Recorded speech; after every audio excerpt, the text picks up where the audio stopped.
warahmatullahi wabarakatuh. Selamat pagi.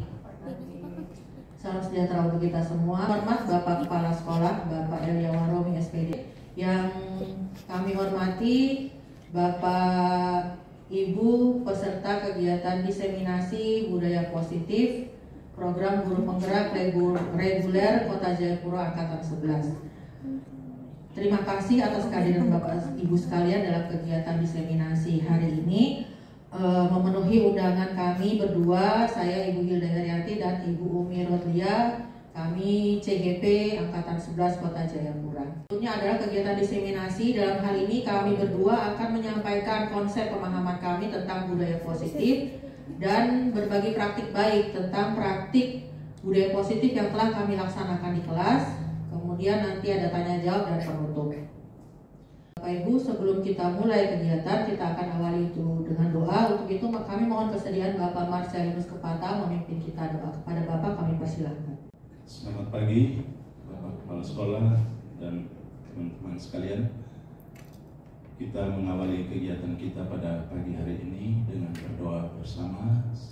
Izinkan saya memandu doa ini dengan tata cara Katolik.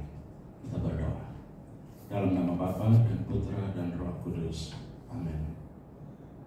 Syukur bagimu Tuhan, Bapa yang Maha Pengasih, Maha Penyayang, atas segala kasih karunia dan cinta-Mu yang senantiasa Engkau anugerahkan ke atas hidup kami. Secara khusus kami mensyukuri napas kehidupan dan anugerah kesehatan yang Engkau berikan ke atas kami, sehingga pada pagi hari ini kami boleh berkumpul bersama di ruang sidang ini guna melaksanakan diseminasi budaya positif. Kami mohon berkat-Mu untuk Bapak Kepala Sekolah, anugerahkan kesehatan dan terang Roh Kudus-Mu agar hamba-Mu boleh memberikan arahan dengan baik seturut dengan kehendak-Mu.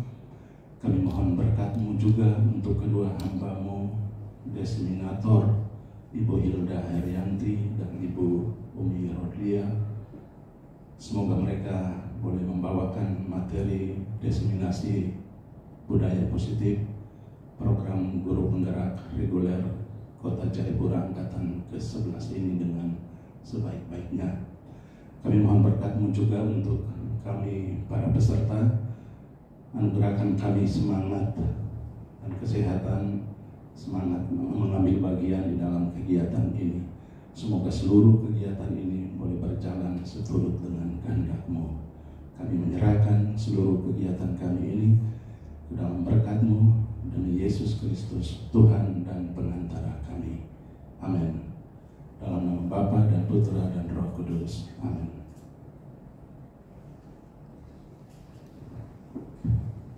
Kami sampaikan terima kasih kepada Pak Marcel. Selanjutnya kita akan menyanyikan lagu Indonesia Raya. Hadirin dimohon berdiri.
Indonesia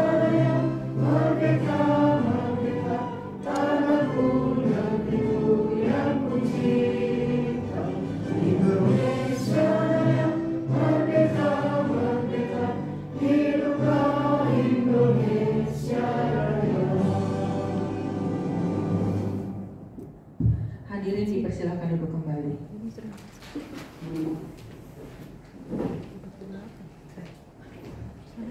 Bapak Ibu, acara selanjutnya kita akan mendengar keterangan dari Bapak Kepala Sekolah. Untuk itu kami kepada Bapak Kepala Sekolah kami persilakan. Selamat pagi, SMK bisa hebat luar biasa.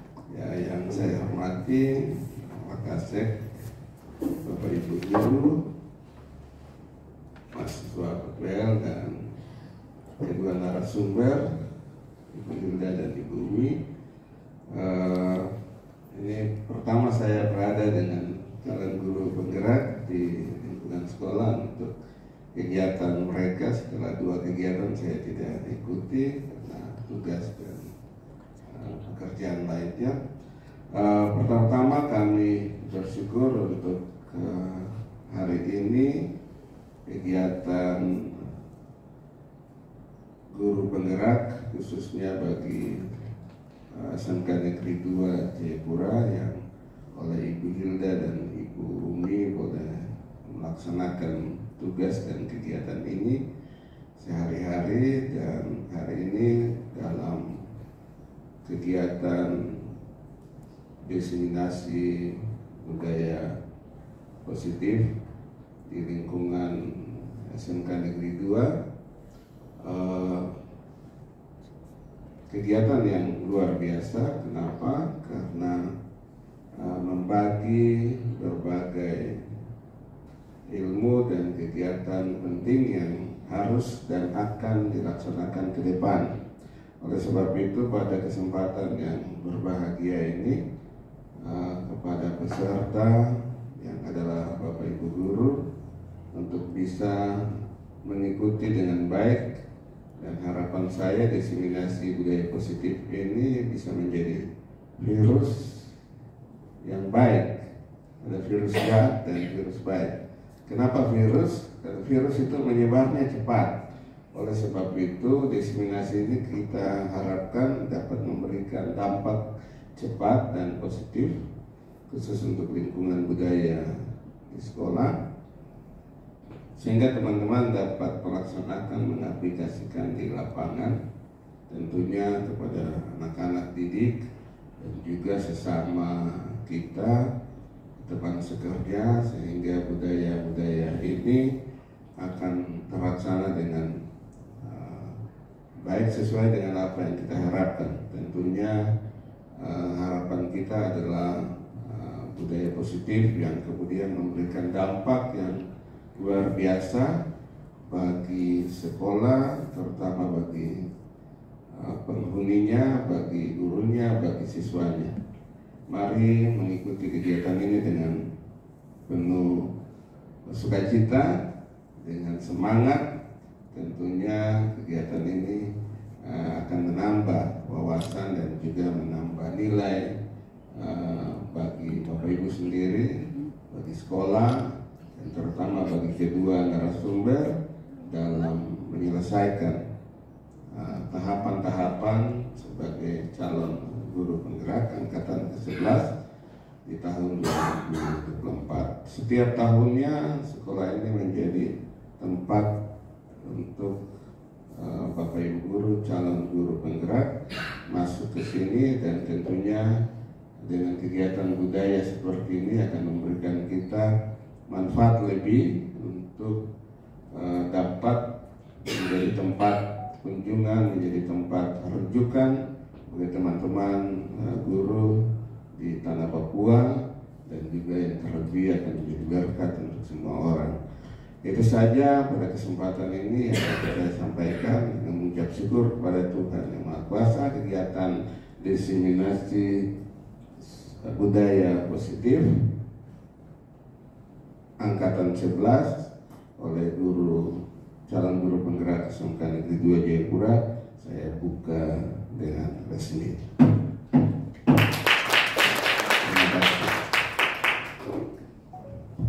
Terima kasih kami sampaikan kepada Bapak Kepala Sekolah. Terima kasih untuk supportnya juga, begitu juga dengan teman-teman yang sudah hadir. Selanjutnya Bapak Ibu, kita akan masuk ke acara diseminasi. Ada 2 hal yang akan kami bagi Bapak Ibu. Yang pertama itu pemahaman konsep mungkin kepada Bapak Kepala Sekolah kalau ada. Oh iya, iya Pak.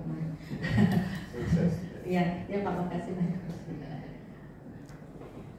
Ada 2 hal yang akan kami bagi pada hari ini. Yang pertama itu pemahaman konsep kami tentang budaya positif, kemudian dengan penerapan praktik baiknya. Nah, di sini kebetulan karena kami di sekolah ada berdua, sehingga oleh fasilitator kami diizinkan join atau kami combine atau kami gabung berdua untuk pemahaman konsep. Jadi untuk budaya positif ini Bapak Ibu ada 7 topik di dalamnya. Dan jadi saya kasih gambaran, kami guru penggerak itu ada 3 modul. Di modul 1 ini, modul 1-4 ini yang paling banyak 7 dan harus kami diseminasikan. Mungkin kalau Bapak Ibu yang pernah ikut yang PGP intensif yang dari Wamena ini yang mereka kerjakan. Bedanya mereka datang ke tempat yang baru. Kalau kami di sekolah kami mencoba menerapkan. Nah, kemudian juga nanti kami juga harus disuruh membagikan ke Bapak Ibu apa yang sudah kami buat. Jadi selama 2 minggu ini kami punya tugas bagaimana menerapkan budaya positif itu di dalam kelas yang kami ajarkan. Itu juga nanti kami bagikan, dan semuanya ini memang kami dituntut untuk direkam karena untuk sebagai bukti pekerjaan kami yang harus kami masukkan di LMS kami.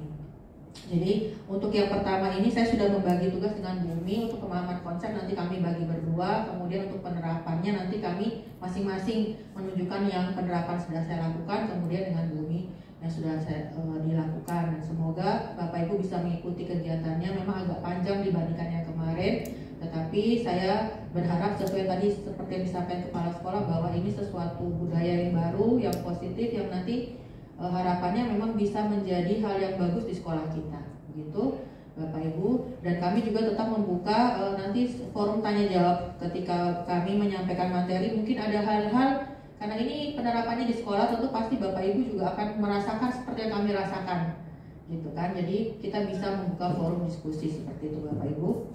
Selanjutnya saya serahkan kepada Bumi yang akan mengawali pemaparan tentang pemahaman konsep ini. Kepada Ibu Bumi kami persilahkan.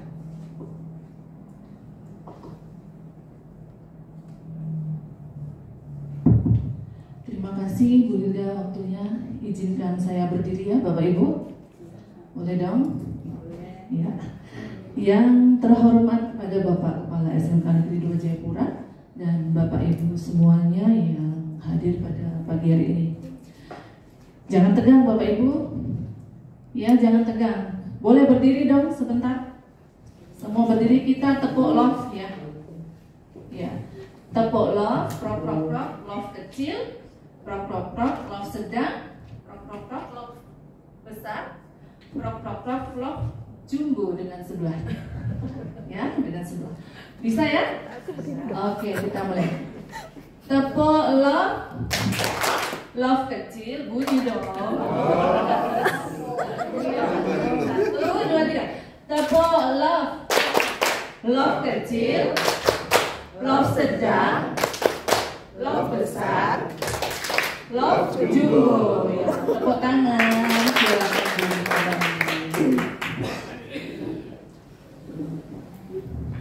Kita mulai Bapak Ibu untuk materi diseminasi budaya positif.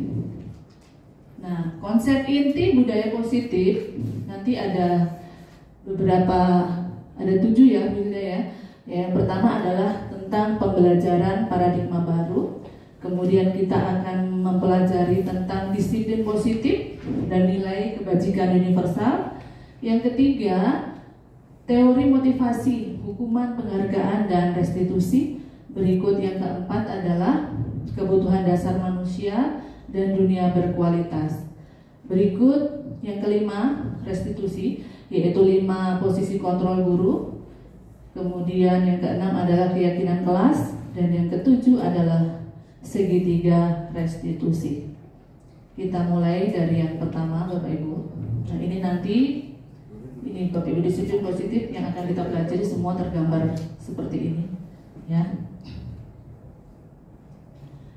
Kita mulai untuk materi yang pertama, yaitu tentang pembelajaran paradigma baru.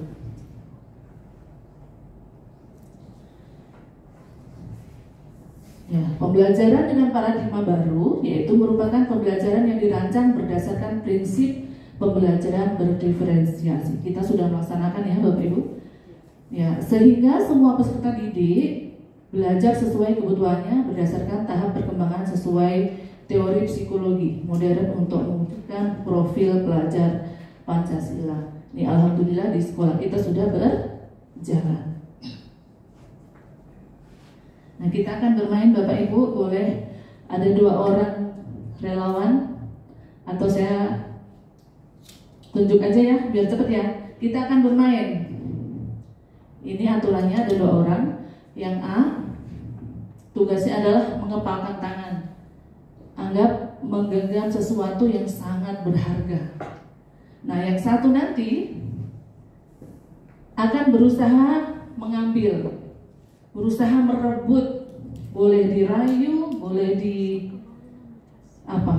gelitikin, boleh dipaksa, boleh dimarahi, boleh digoda, dan seterusnya. Usahakan sampai nanti kepala itu terbuka. Boleh relawan 2 orang? Ayo, Bu Mona boleh? Ayo Bu Mona. Bu Mona sama Bu Rina deh, sama-sama dari ruang guru. Mari. Ayo di sini dulu ya. Iya. Yang punya rahasia yang mana nih? Yang punya rahasia Bu Rina apa Bu Mona? Ya? Bu Rina yang punya rahasia, berarti Bu Mona yang akan berusaha untuk membuka. Oke, silakan dirayu, boleh.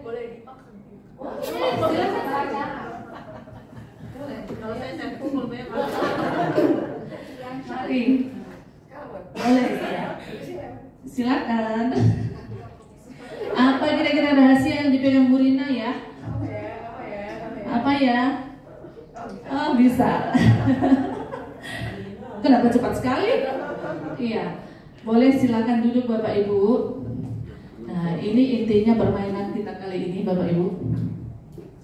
Apakah A atau B membuka kepalan tangan? Apakah Mbak Rina, Bu Rina membuka kepalan tangan? Apa alasannya ketika membuka kepalan tangan? Kasihan kah? Oh, tenaga itu kuat. Berarti dari eksternal ya? Oke, Bu Mona tadi sarapannya banyak banget. Nah, berikut, apakah A atau B menutup kepalan tangan Anda? Mengapa? Apa alasan Anda atau B tetap menutup kepalan tangan? Jadi harus dipaksa ya, baru dibuka. Berikut, dalam kegiatan ini sesungguhnya siapa yang memegang kendali atau kontrol untuk membuka atau menutup kepalan tangan? Siapa sebetulnya Bapak Ibu? Bu Ramla atau Bu Rina atau Bu Mona? Iya. Siapakah yang sesungguhnya memegang kontrol, yang menutup kepalan tangan atau yang berusaha dengan segala cara untuk membuka kepalan tangan rekannya? Ya, ini jawabannya Bapak Ibu. Ya, tentu kita sendiri yang memegang kontrol atas kepalan tangan kita. Jadi Bu Rina tadi kasihan pada Bu Mona, jadi dibukakanlah itu. Ya.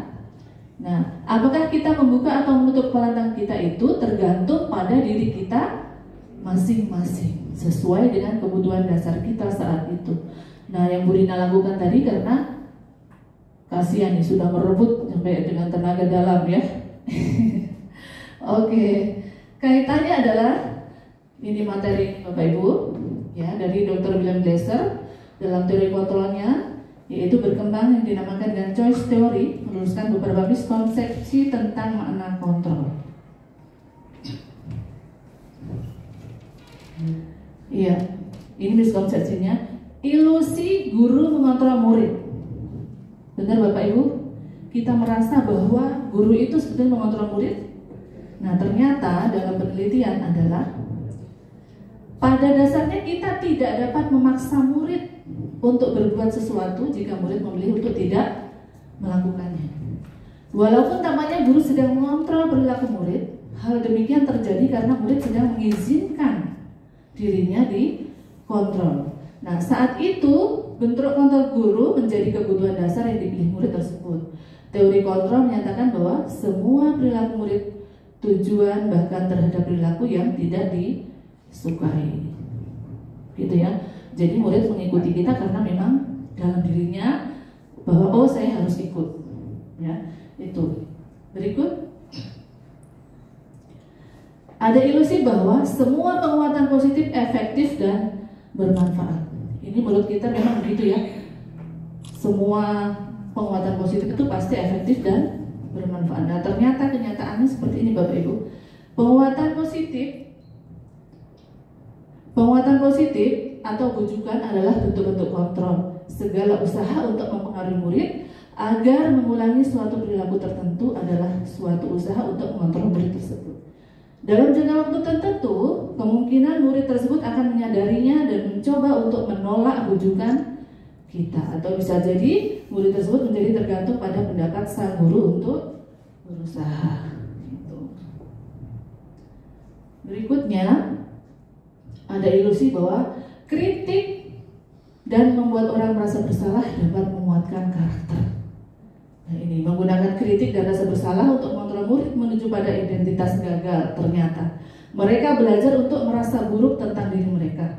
Mereka mengembangkan dialog diri yang negatif. Kadangkala sulit bagi guru untuk mengidentifikasi bahwa mereka sedang melakukan perilaku ini, karena seringkali guru cukup menggunakan suara halus untuk menyampaikan pesan negatif.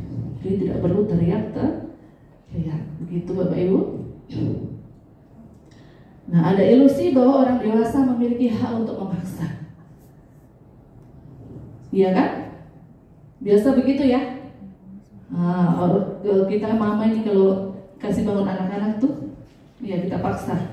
Nah, banyak orang dewasa yang percaya bahwa mereka memiliki tanggung jawab untuk membuat murid-murid berbuat hal-hal tertentu. Apapun yang dilakukan dapat diterima selama ada sebuah kemajuan berdasarkan pengukuran kinerja. Pada saat itu pula, orang dewasa akan menyadari bahwa perilaku memaksa tidak akan efektif untuk jangka waktu yang panjang dan sebuah hubungan permusuhan akan terbentuk. Jadi tidak disadari dari dalam dirinya. Nah, bagaimana seseorang bisa berubah dari paradigma stimulus respon kepada pendekatan teori kontrol? Ini oleh Stephen R. Covey ya, mengatakan bahwa bila kita ingin membuat kemajuan perlahan, sedikit-sedikit, ubahlah sikap atau perilaku Anda. Namun bila kita ingin mempelajari cara-cara utama kita, maka kita perlu mengubah kerangka acuan kita. Ubahlah bagaimana Anda melihat dunia, bagaimana Anda berpikir tentang manusia. Ubahlah paradigma Anda, skema pemahaman dan penjelasan aspek-aspek tertentu tentang realitas. Ya, mudah-mudahan biar panjang tapi Bapak Ibu guru mengerti. Ya, ini Bapak Ibu sekolah yang kita cita-citakan ya. Jadi ada apa ini produk? Nggak begitu jelas, kabur. Murid memiliki kompetensi dan karakter Pancasila, ya. Itu jadi lengkap sudah ini. Ini Bapak Ibu, lingkungan yang aman dan nyaman berbasis disiplin positif di sekolah akan berdampak secara maksimal pada perkembangan dan pembentukan karakter peserta didik. Nah, lingkungannya yang paling penting. Kita lanjutkan lagi. Nah, ini perubahan paradigma stimulus respon ya menuju teori kontrol, yaitu bisakah kita mengontrol seseorang? Kita mencoba mengubah orang agar berpandangan sama dengan kita. Itu kalau stimulus respon. Nah, bagaimana kalau teori kontrol? Nah, ini kita berusaha memahami pandangan orang lain tentang dunia.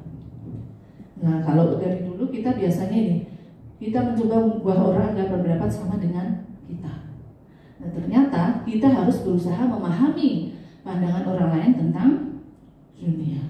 Berikut, perilaku buruk dilihat sebagai suatu kesalahan. Tapi kalau kontrol, semua perilaku memiliki tujuan. Nah, jadi kenapa dia berbuat buruk? Nah, kita harus gali itu apa tujuannya. Berikut, orang lain bisa mengontrol saya. Ternyata hanya Anda yang bisa mengontrol diri Anda. Itu. Kadang saya berpikir si LB itu ya Bu Yun ya. Nah itu nggak pernah kasih masuk baju dan seterusnya itu. Kita udah kasih tahu dan seterusnya. Nah ini. Saya belajar di sini jadi agak mengerti sedikit. Mungkin LB itu seperti ini. Gitu ya. Tidak mau sesuai dengan yang kita punya mau. Oke. Saya bisa mengontrol orang lain. Itu kalau stimulus respon. Nah ternyata Anda tidak bisa mengontrol orang lain. Begitu. Pemaksaan ada pada saat bujukan gagal. Iya kan? Kalau kita bujuk gagal, kita paksa kan? Nah, itu pada anak kita seperti itu biasanya. Nah, ternyata kolaborasi dan konsensus menciptakan pilihan-pilihan yang baru. Ya, berikut model berpikir menang kalah. Kalau teori kontrol adalah model berpikir menang-menang. Jadi dua-duanya harus menang. Gitu. Bisa ya Bapak Ibu dimengerti ya? Alhamdulillah bisa. Jadi kita lanjutkan. Nah, materi 1 sudah selesai. Tadi paradigma baru. Kita lanjut materi yang kedua Bapak Ibu. Disiplin positif dan nilai kebajikan universal.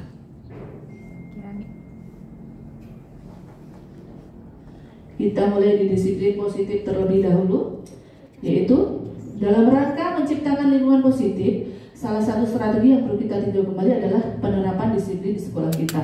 Apakah telah efektif atau masih perlu ditinjau kembali? Ini menurut kita udah efektif ya Bapak Ibu ya di sekolah kita ya. Begitu kan? Iya. Nah, menurut Bapak Ki Hajar Dewantara, Bapak pendidikan kita, yaitu bahwa Ki Hajar menyatakan bahwa untuk mencapai kemerdekaan dalam konteks pendidikan kita saat ini atau untuk menciptakan murid yang merdeka, syarat utamanya adalah harus ada disiplin yang kuat. Disiplin yang dimaksud adalah disiplin diri yang memiliki motivasi internal. Jadi harus dari dalam diri kita masing-masing. Nah, jika kita tidak memiliki motivasi internal, maka kita memerlukan pihak lain untuk mendisiplinkan kita, atau motivasi eksternal karena berasal dari luar, bukan dari dalam diri kita. Biasa yang motivasi eksternal itu pada anak-anak kita yang memang membuat masalah, suka terlambat. Nah, itu memerlukan dari eksternal. Begitu ya? Halo, ngantuk atau mengerti nih? Pak Leo? Mengerti. Terima kasih. Oke. Kita lanjut Bapak Ibu. Sebagai pendidik, tujuan kita adalah menciptakan anak-anak yang memiliki disiplin diri, sehingga mereka bisa berperilaku dengan mengacu pada nilai-nilai kebajikan universal dan memiliki motivasi intrinsik. Jadi dari dalam ya, bukan motivasi ekstrinsik. Berikut dari Dian Gossett ya, menyatakan bahwa disiplin berasal dari Latin, yaitu bahasa Latin ya, disiplina, yang artinya belajar. Ternyata disiplin itu artinya belajar. Disiplin diri dapat membuat seseorang menggali potensinya menuju kepada sebuah tujuan mulia, sesuatu yang dihargai dan bermakna. Seseorang yang memiliki disiplin diri berarti mereka bisa bertanggung jawab terhadap apa yang dilakukannya, karena mereka mendasarkan tindakan mereka pada nilai-nilai kebajikan universal. Nah, apa itu nilai-nilai kebajikan universal? Nah, ini sudah kita laksanakan Bapak Ibu ya. Ini nilai-nilai kebajikan adalah sifat-sifat positif manusia yang merupakan tujuan mulia yang ingin dicapai setiap individu. Dari William Glasser ya, pada teori kontrol menyatakan bahwa setiap perbuatan memiliki suatu tujuan. Nah, menurut Glasser mengemukakan bahwa dengan mengaitkan nilai-nilai kebajikan yang diyakini seseorang, maka motivasi intrinsiknya akan terbangun sehingga menggerakkan motivasi dari dalam diri dapat mencapai tujuan mulia yang diinginkan. Ini. Nah, nilai-nilai kebajikan yang ingin dicapai oleh setiap anak Indonesia itu kita kenal dengan profil pelajar Pancasila. Sudah hafal ya Bapak Ibu di P5 ya. Ya, bila disimpulkan bahwa sebagian institusi atau organisasi saling memiliki nilai-nilai kebajikan yang sama, karena nilai-nilai tersebut bersifat universal dan lintas bahasa, suku, bangsa, agama maupun latar belakang. Jadi semua negara itu punya nilai-nilai kebajikan yang sama, universal ya. Nah ini dia, ini yang berlaku di pendidikan kita, ya kan? Profil pelajar Pancasila. Nilai apa itu? Ada beriman dan bertakwa pada Tuhan Yang Maha Kuasa dan berakhlak mulia, kemudian mandiri, kemudian bernalar kritis, ya, berkebinekaan global, bergotong royong dan kreatif. Kita sudah wujudkan di sekolah kita ya. Iya. Kita lanjutkan lagi. Nah ini kalau berdasarkan 9 pilar karakter IHF, Indonesian Heritage Foundation, ini adalah nilai-nilai kebajikan dari mereka. Mirip ya Bapak Ibu ya? Iya, cinta Tuhan dan segenap ciptaannya sama dengan tadi yang pertama. Kemudian kemandirian dan tanggung jawab, kejujuran, amanah, ya, sampai 10 ini sama. Nah ini standar pendidikan. Nah menurut standar nasional kita yaitu ini, dalam rangka menciptakan lingkungan yang positif, maka setiap warga sekolah dan pemangku kepentingan perlu saling mendukung, menghayati dan menerapkan nilai-nilai kebajikan yang telah disepakati bersama. Untuk dapat menerapkan tujuan mulia tersebut, maka seseorang pemimpin pembelajaran perlu berjiwa kepemimpinan sehingga dapat mengembangkan sekolah dengan baik agar terwujud suatu budaya sekolah yang positif sesuai dengan standar kompetensi pengelolaan yang telah ditetapkan. Untuk menerapkan ini, pemimpin pembelajaran, Bapak Ibu, untuk menjadi pemimpin pembelajaran kita tidak harus jadi kepala sekolah. Ya, kita di kelas itu kita sudah sebagai pemimpin pembelajaran. Begitu ya? Ya.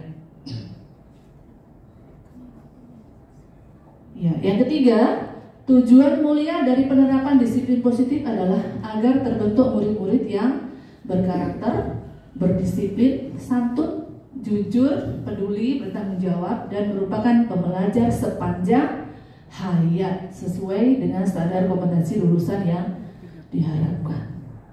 Ya, intinya yang ini, merupakan pembelajar sepanjang hayat. Maukah anak-anak kita seperti ini? Ya, ini yang kita ragukan untuk saat ini karena sudah kalah dengan game ya. Itu tugas kita Bapak Ibu. Iya. 2 materi sudah selesai. Buramlah, ngantuk. Kita tepuk tangan dulu ya Bapak Ibu. Iya, tapi maunya saya tepuk tangan ada caranya. Tepuk 1 di tengah, tepuk 2, 1, 2. Tepuk 3, 1, 2, 3. Tepuk 4, 1, 2. Prok, prok, prok, prok. Ya. Tepuk 5, prok, prok, prok, prok. Oke, tepuk 1. 1 Pak Marcel, ulah. Iya. Tepuk 1, tepuk 2, tepuk 3, tepuk 4. Kurang kompak. Tepuk 4. Pakai tenaga dalam. Tepuk 4. Oke, tepuk 5. Belum. 3 kali tepuk 5.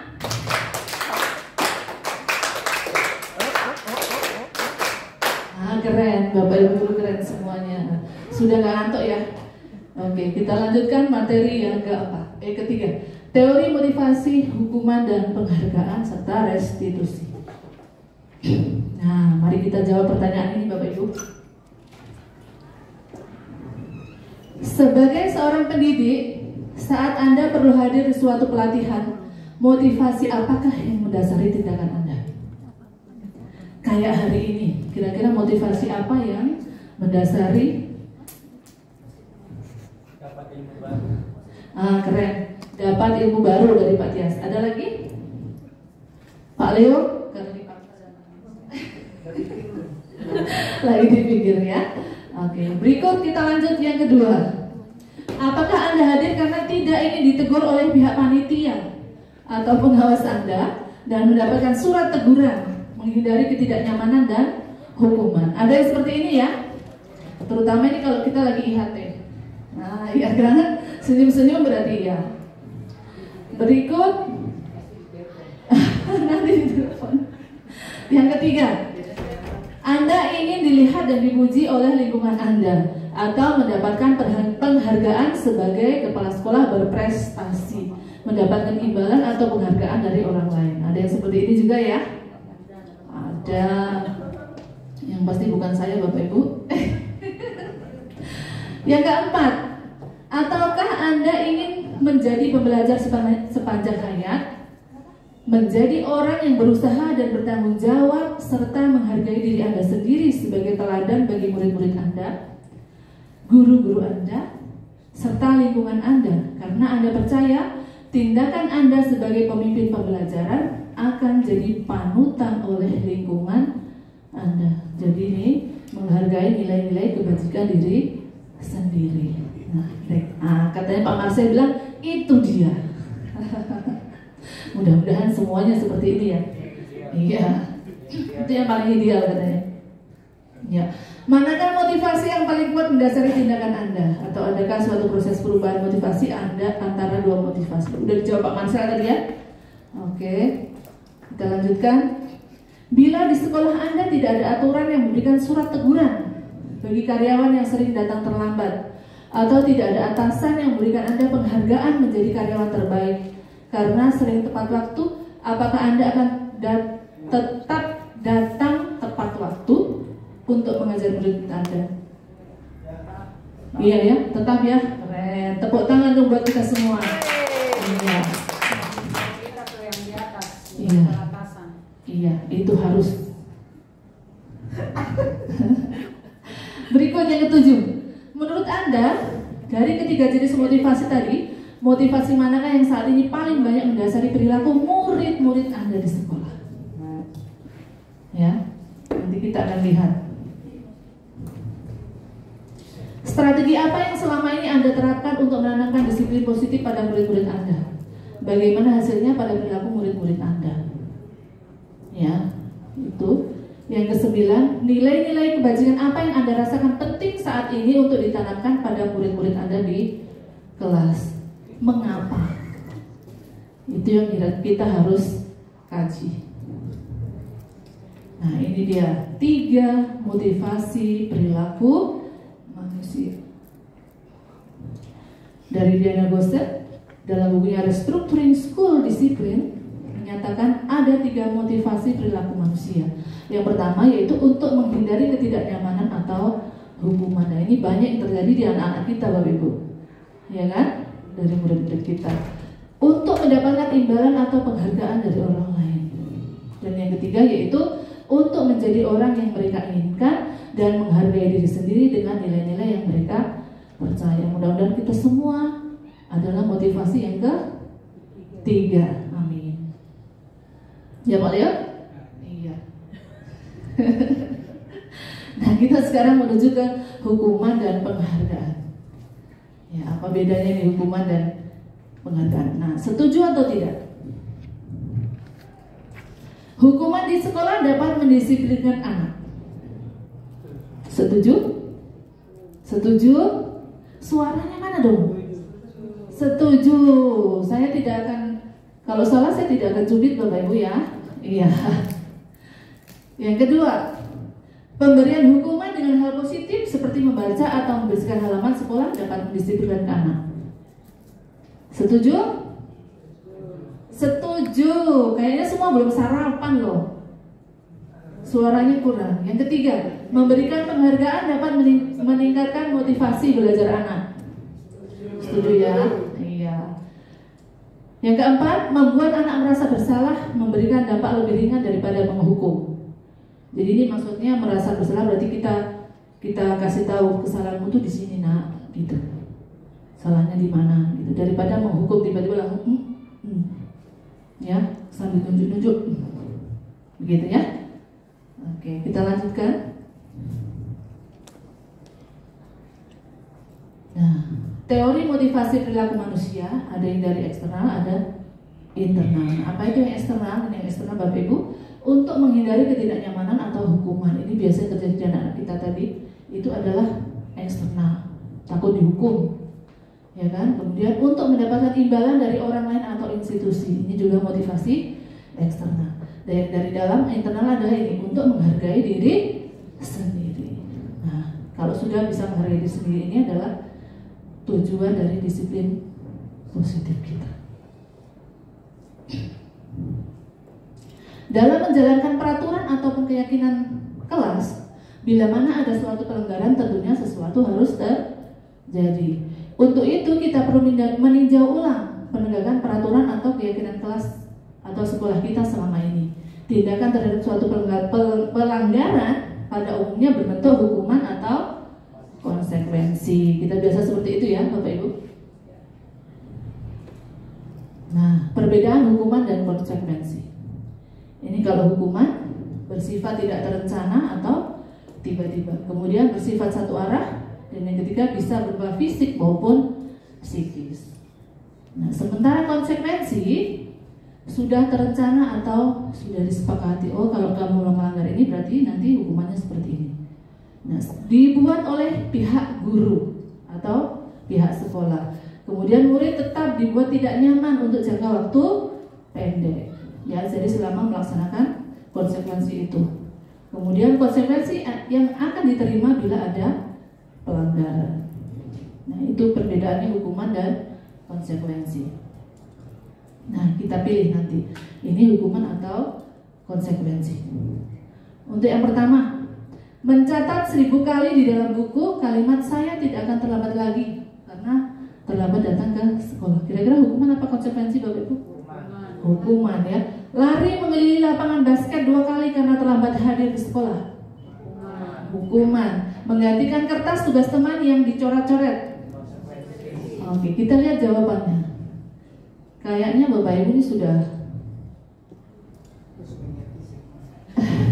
iya, Pak Leo sudah hafal tuh kan? 100 buat Bapak Ibu semuanya ya. Oke. Masih ada lagi, sedikit lagi pertanyaan. Murid diminta untuk push up 15 kali karena tidak menggunakan masker di sekolah. Hukuman ya. Membersihkan tumpahan air di meja karena tersenggol pada saat belajar. Konsekuensi. Meminta murid tidak mengenakan sepatu seharian di sekolah karena bukan sepatu hitam. Hukuman ya. Iya, ini sepatunya putih disita dulu deh. Nah, keren. Semua sudah dapat sepatu, Bapak Ibu sudah mengerti langsung. Ya. Sekarang kita menuju ke penghargaan. Ya, reward ya. Ada pengaruh jangka pendek dan pengaruh jangka panjang. Nah, penghargaan efektif jika kita menginginkan seseorang melakukan sesuatu yang kita inginkan dalam jangka waktu pendek. Jika kita menggunakan penghargaan lagi dan lagi, maka orang tersebut akan bergantung pada penghargaan yang diberikan serta kehilangan motivasi dari dalam. Ini benar kan tidak Bapak Ibu? Betul ya? Nah, jika kita mendapatkan penghargaan untuk melakukan sesuatu yang baik, maka selain kita senantiasa berharap mendapatkan penghargaan tersebut lagi, kita pun menjadi tidak menyadari tindakan baik yang kita lakukan. Jadi tujuannya hanya untuk mendapatkan penghargaan. Itu banyak kalau guru TK Bapak Ibu ya, anaknya ribut, jangan ribut, nanti yang tidak ribut dapat bintang. Jadi nanti pulang-pulang lapor di mamanya, mama saya dapat bintang 10. Nah itu ya, kalau nggak dapat bintang nanti saya boleh ribut dong karena saya nggak dapat bintang.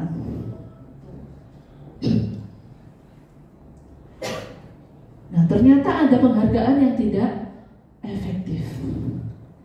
Suatu penghargaan adalah suatu benda atau peristiwa yang diinginkan yang dibuat dengan persyaratan. Hanya jika Anda melakukan hal ini, maka Anda akan mendapatkan penghargaan yang diinginkan.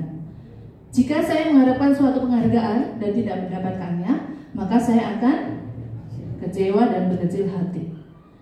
Kemudian jika kita memberikan seseorang suatu penghargaan untuk melakukan sesuatu, maka kita harus terus-menerus memberikan penghargaan itu jika kita ingin orang tersebut meneruskan perilaku yang kita inginkan. Dan berikut, orang yang berusaha berhenti merokok atau orang yang berusaha diet menguruskan badan, bila diberikan penghargaan hampir pasti tidak berhasil. Benar tidak? Nah, biasanya yang perokok itu susah, meskipun dikasih penghargaan apa gitu, ya kalau itu harus dari dalam diri sendiri. Kalau berdasarkan penghargaan kayaknya susah. Begitu ya Bapak Ibu? Dia juga begitu ya? Iya kan? Iya, jadi harus dari dalam diri, begitu motivasinya. Penghargaan merusak hubungan. Nggak usah dibaca ini, intinya kalau ada yang dapat hadiah, temannya ada yang iri bukan saya, gitu-gitu ya. Ada kan Bapak Ibu? Ya. Jika seorang guru sering memberikan penghargaan kepada murid-muridnya, besar kemungkinan muridnya termotivasi hanya untuk menyenangkan gurunya. Mereka tidak akan bersikap jujur kepada guru tersebut. Penghargaan menciptakan persaingan di dalam kelas, dan persaingan menciptakan kecemasan. Mereka yang percaya bahwa mereka tidak memiliki kesempatan untuk mendapatkan penghargaan akan berhenti mencoba. Itu. Ini sudah penelitian ya Pak Leo. Penghargaan mematikan kreativitas. Nah, ada-ada saja ternyata penghargaan ini. Murid-murid diminta berpikir mengenai hadiah atau penghargaan yang bisa mereka dapatkan bila berhasil menulis sebuah puisi. Nah, kreativitas kelompok murid ini menjadi berkurang dibandingkan dengan yang tidak diberitahukan tentang hadiah yang bisa mereka terima. Gitu. Jadi kalau belum tahu ada hadiah, nanti pasti dia kerja dengan sungguh nggak peduli nanti hadiahnya apa gitu. Ya. Berikut, penelitian menunjukkan bahwa pekerja seni atau sebuah tulisan cerita menjadi kurang kreatif bila dijanjikan dengan sebuah hadiah atau penghargaan. Dalam tugas-tugas memecahkan masalah, para murid memakan waktu lebih lama dan memberikan jalan keluar kurang kreatif saat mereka dijanjikan suatu penghargaan. Iya, penghargaan tapi menghukum. Ada penghargaan menghukum. Nah, penghargaan menghukum yaitu mereka yang tidak mendapatkan penghargaan. Misalnya dalam sistem ranking, yang merasa terhukum siapa biasanya? Yang di bawahnya, apalagi kalau selisihnya cuma 0,5. Jadi sedikit lagi, gitu ya. Itu. Berikut, memberikan penghargaan dan hukuman adalah hal yang sama karena keduanya mencoba mengendalikan perilaku seseorang. Karena orang pada dasarnya tidak suka dikendalikan dalam jangka waktu yang lama, maka penghargaan akan terlihat sebagai hukuman. Jika suatu penghargaan diharapkan, namun Anda tidak mendapatkannya, maka Anda akan merasa dihukum kecewa. Gitu. Nah, ini yang kita perlukan, motivasi dari dalam diri atau intrinsik. Saat seorang anak belajar untuk pertama kali menggabungkan huruf-huruf dan kata-kata serta menyadari bahwa ia dapat membaca, timbul pijar di matanya dan senyuman di wajahnya. Anak tersebut begitu gembira bahwa ia telah mempelajari dan menguasai suatu keterampilan baru. Kesadaran akan kemampuannya bahwa dia sudah dapat membaca sesungguhnya sudah merupakan sebuah penghargaan. Jadi nggak perlu dikasih macam-macam. Jika kita memberikan penghargaan kepada seorang anak pada saat dia merasa bangga dengan pencapaiannya sendiri, maka kita akan mengambil kegembiraan yang saat itu sedang dirasakan secara alamiah. Gitu. Nah, kita masuk di restitusi. Ini materi yang ketiga yang terakhir Bapak Ibu, sebuah pendekatan untuk menciptakan disiplin positif. Restitusi adalah proses menciptakan kondisi bagi murid untuk memperbaiki kesalahan mereka, sehingga mereka bisa kembali pada kelompok mereka dengan karakter yang lebih kuat. Jadi mereka tidak marah langsung kabur gitu, bolos sekolah gitu. Nah, ini restitusi adalah proses kolaboratif yang mengajarkan murid untuk mencari solusi untuk masalah dan membantu murid berpikir tentang orang seperti apa yang mereka inginkan dan bagaimana mereka harus memperlakukan orang lain. Ini ciri-ciri restitusi yang membedakan dengan program disiplin lainnya.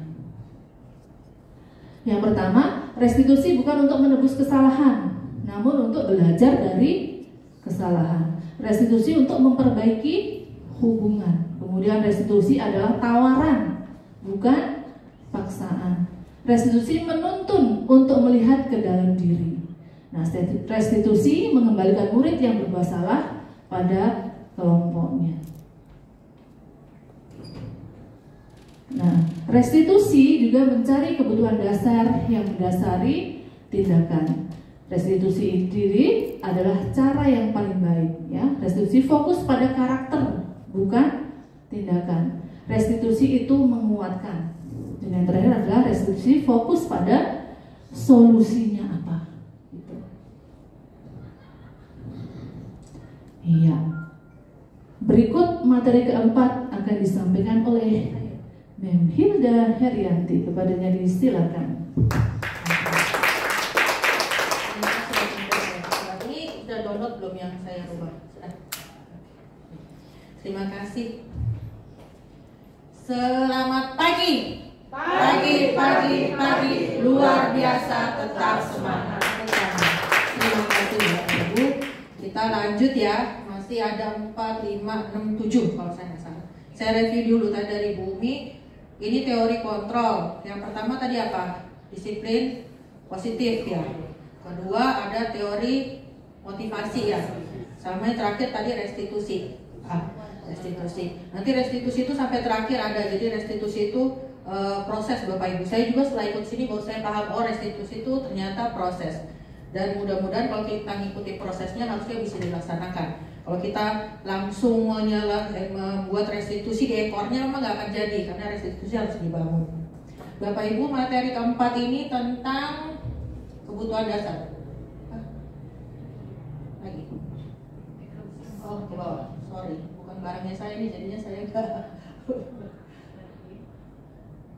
Ya, ini tentang kebutuhan dasar manusia. Tadi yang pertama waktu yang di ini slide itu Bumi ada yang tabel besar itu yang pendapatnya si Gosler kalau nggak salah. Teori kontrol itu di dalamnya yang untuk membangun budaya positif itu ada namanya teori kontrol, disiplin positif, terus teori motivasi, ada juga kebutuhan dasar. Jadi untuk karena nanti ujung-ujungnya itu dia sebenarnya harus memunculkan motivasi intrinsik kuncinya. Bisa pakai ekstrinsik. Ekstrinsik itu kayak apa? Ya kalau misalnya intrinsiknya belum tergerak ya memang harus di ekstrinsik. Seperti anak-anak kita kasih peraturan dan sebagainya. Kita sekarang sampai hari ini saya melihat teman-teman masih banyak peraturan. Saya juga baru tahu ternyata beda peraturan sama keyakinan. Keyakinan yang kita belum jalan. Jadi semuanya peraturan ekstrinsik semua. Nah itu yang sampai hari ini saya lihat masih seperti itu. Semua kita, mulai dari yang piket sampai tata tertib sekolah itu peraturan, bukan keyakinan. Gitu. Nah untuk mau keyakinan itu harus paham ini dulu, kebutuhan dasar manusia. Karena ketika kebutuhan dasarnya terpenuhi baru bisa intrinsiknya muncul. Gitu. Seperti Pak Tias tadi, mau masuk kegiatan di sini karena mau mencari ilmu, itu dia awalnya nggak dari mencari ilmu dulu, dipaksa dulu pasti, diundang dulu. Saya juga mau ke guru penggerak itu, sekarang ada intrinsiknya saya baru merasa setelah ikut modul 1, 2, 3 gitu, saya baru merasa, oh ternyata saya masih jauh, ilmu gurunya saya masih jauh. Itu baru intrinsik saya muncul. Awalnya ekstrinsiknya karena di sekolah kita nggak ada guru penggerak. Kalau saya nggak daftar, nggak ada yang daftar di sekolah ini, itu ekstrinsik. Setelah jalan baru saya merasa, oh ternyata saya perlu, malah saya jadinya ketagihan. Habis ini saya mau kejar ini lagi, habis ini saya mau kejar ini lagi. Gitu, karena setelah saya merasa ternyata saya kurangnya banyak. Saya ikut ini baru saya tertampar begitu, karena semua saya jelek semua. Saya di level-level bawah semua, nggak ada saya yang level atas. Ini, kalau saya melihat ini. Nah sekarang Bapak Ibu kita mau melihat dulu kebutuhan dasar manusia. Nah menurut teorinya, nah ini kebutuhan dasar manusia itu ada 5. Bertahan hidup, kemudian kasih sayang, kesenangan, terus apa lagi itu, kebebasan, sama penguasaan. Kita lihat ya satu-satu. Bertahan hidup. Ini untuk memenuhi kebutuhan fisiologis, biologis, psikologis. Sandang, pangan, papan, kesehatan, keamanan, itu kebutuhan bertahan hidupnya. Itu semua manusia pasti punya, nggak terkecuali. Kemudian kedua, kebutuhan kasih sayang diterima di kelompoknya, diterima kan sering tuh ya anak-anak, diterima di gengnya. Ketika dia tidak diterima di gengnya, pasti akan muncul hal-hal yang kita tidak inginkan. Entah dia nggak mau sekolah, entah dia membuat aksi-aksi tertentu untuk menarik perhatian. Sama juga dengan kita, biar orang tua juga kan kita punya geng. Ya kan? Ketika kita tidak diterima di lingkungan sekitar kita, bagaimana rasanya kita? Itu kebutuhan dasar manusia. Gak ada satu manusia pun yang bilang saya bisa sendiri atau saya mau sendiri. Even saya sekalipun, saya tidak terlalu suka di grup besar. Memang saya punya bawaan lahir, orang itu saya nggak termasuk suka di grup besar. Saya memilih grup kecil, itu bawaan lahir saya. Tapi pasti saya punya grup sendiri, gitu. Dan saya yakin semua orang juga begitu. Kebutuhan kita diterima di lingkungan. Kemudian, nah ini saya kasih contoh. Mana Bu? Kok banyaknya? Oh ini. Nah ini, coba ya kita lihat. Perilaku siswanya menyebarkan gosip tentang teman sekelasnya. Ada ya kasus begitu ya? Ada. Nah itu dia masuk kebutuhan dasar cinta dan kasih sayang.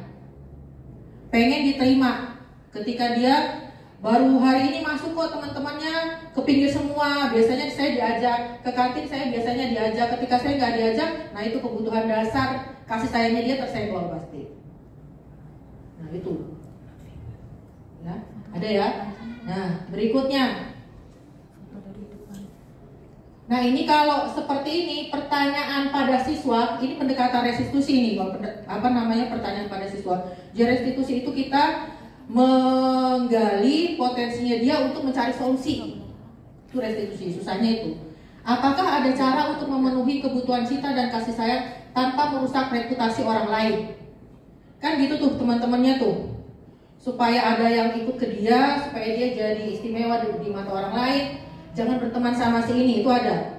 Itu dia anaknya, misalnya gini, dia anaknya orang susah, gitu. Ibunya tukang sapu-sapu, kan ada begitu. Nah ini anak ini dia menyenggol yang ini, kebutuhan dasar akan kasih sayang. Kenapa ke situ? Nah berikut lagi kalau kebebasan, kebutuhan akan mandiri, bebas, nggak mau ikut aturan. Kayak LB itu dia kebutuhan dasar kebebasan yang dia pakai. Banyak sebenarnya. Maunya merdeka. Dia tahu ada aturan, tapi saya suka dengan gayanya saya ini. Kalau ditegur atau dihukum, di depannya kita yang menghukum. Keluar dari kita, dia akan kembali karena ini kebutuhan dasarnya bebas. Nah, contohnya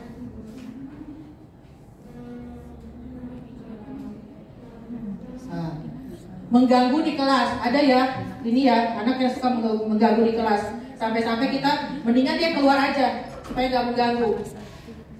Nah, dia pakai kebutuhan dasar itu, bebas. Lebih bagus dia di luar. Kita ada di dalam kelas, dianya di luar daripada dalam kelas dia mengganggu. Nah, sebenarnya harusnya kita bertanya sama murid itu, apa ada cara untuk memenuhi kebutuhan kebebasan tanpa mengganggu pembelajaran semua orang? Gitu. Kita nggak di situ. Saya pun nggak di situ. Harusnya kita bertanya sama dia, karena itu kebutuhannya dia bebas. Harusnya kita tanya, ada nggak yang bisa untuk mengatasi kebutuhan dasar kebebasanmu tanpa mengganggu kelas yang sedang belajar dan tanpa kita menyingkirkan mereka. Kan kalau dia ke kamar mandi nggak usah kembali, kan sebenarnya kita menyingkirkan mereka. Ya. Berikutnya, kebutuhan akan kesenangan. Dia bersenang-senang bermain-main dalam kelas nih contohnya. Dia menjatuhkan teman saat teman sedang berjalan di lorong sekolah bermain-main. Harusnya yang kita tanya, apakah ada cara untuk memenuhi kebutuhan bersenang tanpa menyakiti orang lain? Yang terakhir, penguasaan, kebutuhan penguasaan. kebutuhan diakui, kebutuhan dianggap dia yang paling hebat, paling kompeten, dan sebagainya. Nih. Memukul teman yang menghinanya, itu kebutuhan untuk kekuasaan. Harusnya kita bisa menanyakan apakah ada cara untuk memenuhi kebutuhan kekuasaan tanpa melakukan kekerasan. Nah, yang bagian-bagian itu kita tidak menyadari kebutuhan si anak, kita menganggap bahwa semua itu ketika tidak dapat pada tempatnya itu salah, ya toh? Misalnya kebebasan, kesenangan, kasih sayang, ketika dalam kelas mereka bebas atau senang, kita menganggap itu tidak sesuai dengan norma yang kita buat. Kita anggap itu suatu pelanggaran, padahal mungkin itu kebutuhan dasarnya, gitu. Dan seharusnya sebagai seorang guru untuk menimbulkan intrinsiknya mereka tadi, pertanyaan-pertanyaan tadi yang kita bangun. Itu ilmunya. Oke, habis ya? Habis. Materi kelima belum nih? Ya kan? Hah? Apa itu? Oh gitu ya, oh masih lanjut. Oke, halo. Hai. Kebutuhan dasar begitu ya Bapak Ibu. Jadi ketika nanti Bapak Ibu akan membuat, dan ini juga lagi saya pelajari, bahwa ketika saya akan membuat keyakinan kelas, kita harus paham dulu kebutuhan dasar anak. Saya mengambil sampel sekarang tahun ini, saya ngambil sampel di kelasnya hari ini 11 sampai 1, mencoba itu. Gitu. Nah, berikutnya setelah itu ada posisi kontrol. Nah, ini setelah kita mengetahui kebutuhan dasar, nah kita sekarang posisi kontrolnya posisi kontrolnya seorang guru atau barangkali orang tua di rumah, ini juga bisa dipakai. Ini masih menurut pendapat Gosen ya Bapak Ibu, bukan pendapatnya saya. Ada 5 posisi kontrol. Ada 5 posisi kontrol. Nah ini, penghukum, pembuat rasa bersalah, teman, pemantau, manajer. Ada 5. Saya waktu baca ini saya ketawa, karena ternyata saya di penghukum sama pembuat rasa bersalah. Bertahun-tahun saya sebagai guru, 20 tahun kan, 25 tahun saya sebagai guru, itu saya penghukum dan pembuat rasa bersalah. Idealnya itu manajer sebenarnya, idealnya. Tapi saya bertahun-tahun saya itu penghukum dan pembuat rasa bersalah. Nah, nih kecil ya, kecil. Oh sabar, Bumi bisa di-share kan materi ini ke teman-teman supaya bisa ada. Udah share ya? Iya kecil. Ini bagus Bapak Ibu, saya ambil ini supaya bisa kita buat refleksi, karena ini saya juga refleksi sekalian ini.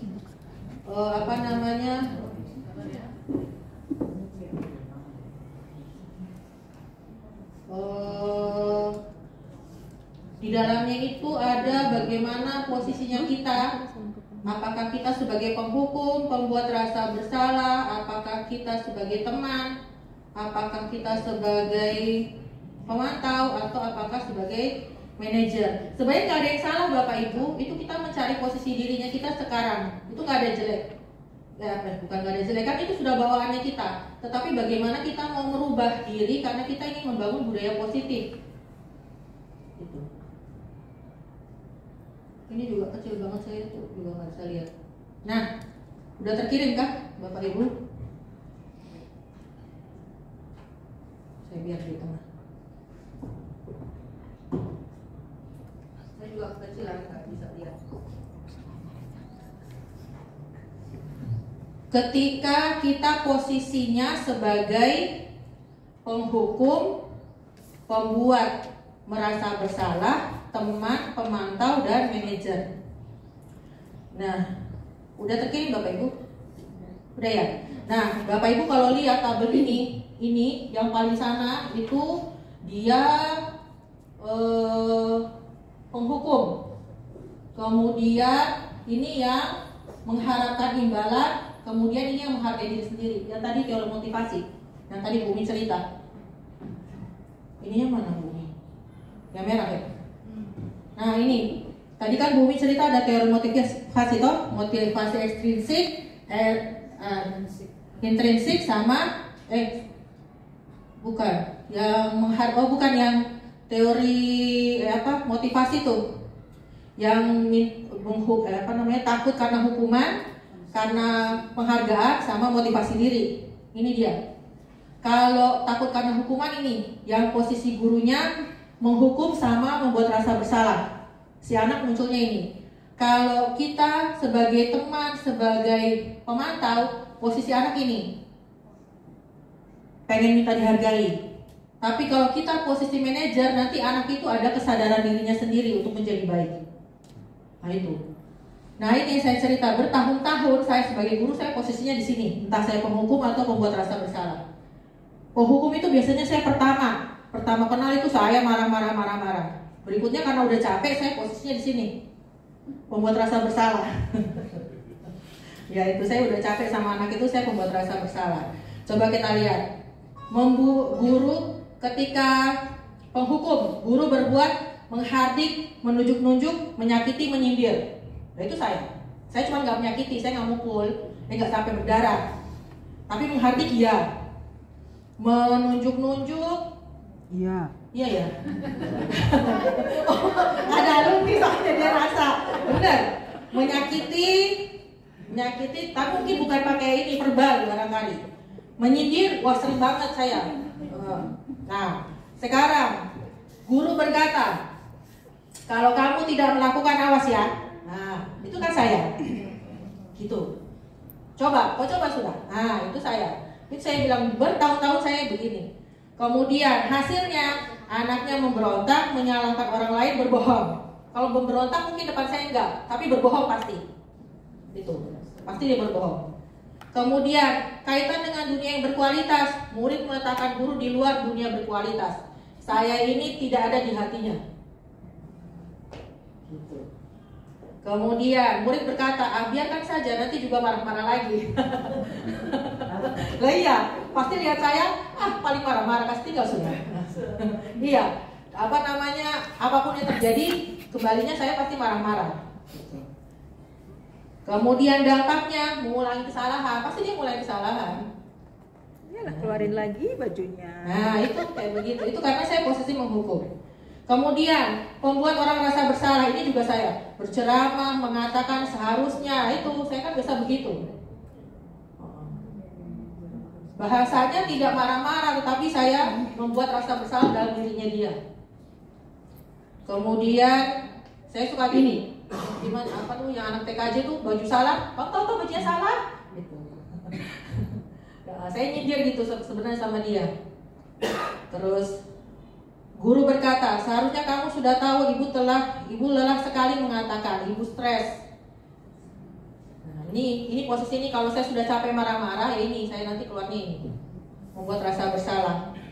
Terus hasilnya menyembunyikan, menyangkal, berbohong, pasti berbohong muridnya. Kebanyakan berbohong.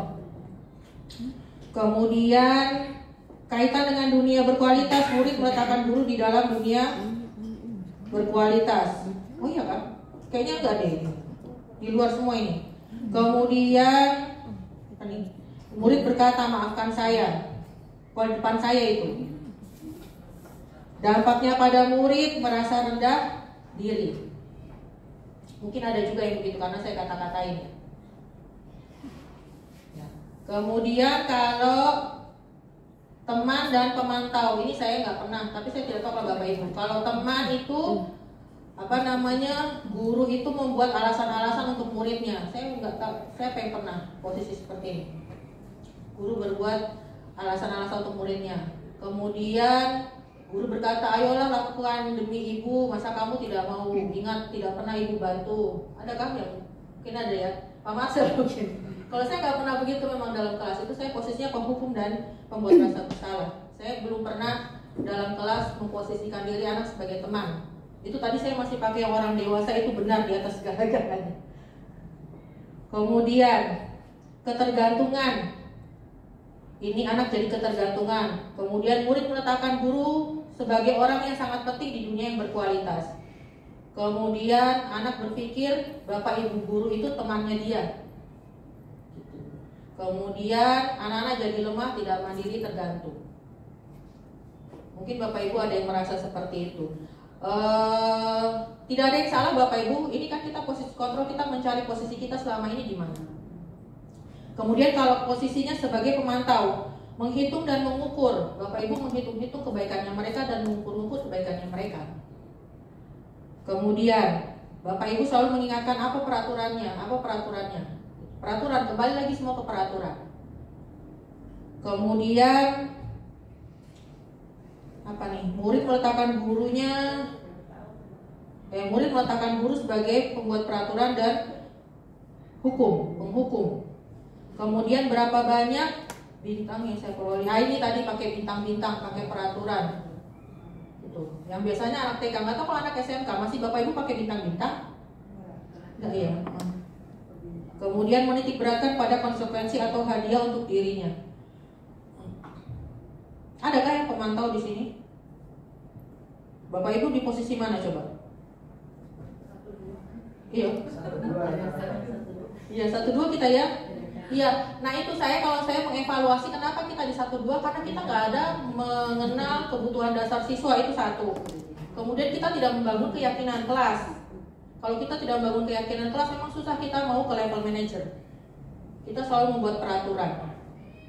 Kemudian di level manager, ini selalu mengajukan pertanyaan-pertanyaan. Tadi seperti yang tadi yang seperti kesenangan, kebebasan. Ketika dia menciptakan kebutuhan dasarnya dalam kelas, itu ketika tidak sesuai dengan norma kita, memang kita langsung anggap dia melanggar. Padahal seharusnya tadi pertanyaan-pertanyaan tadi harus kita bangun. Itu kalau kita mau di level manager. Kita menanyakan dulu kebutuhan dasarnya dia apa, kemudian kita lemparkan kepada mereka bagaimana solusinya supaya supaya kebutuhan dasarnya itu tidak mengganggu orang lain. Itu dia punya kata kuncinya. Kemudian apa yang kita yakini, apa yang bisa kau kerjakan untuk memperbaiki masalah ini, itu dia bagiannya di situ. Dan seterusnya. Nah, ini jadi untuk sampai di sini ini butuh perjuangan. Tapi kalau saya pribadi, saya pengen sampai di sini sebelum saya pensiun. Saya sedang mencoba satu kelas, saya pengen coba seperti ini. Gitu. Karena ini kan menurut pendapat ahli, saya pengen buktikan pendapat ahli itu saya bisa lakukan. Gitu. Ya. Lanjut. Ini mana? Oke. Kita lanjut Bapak Ibu.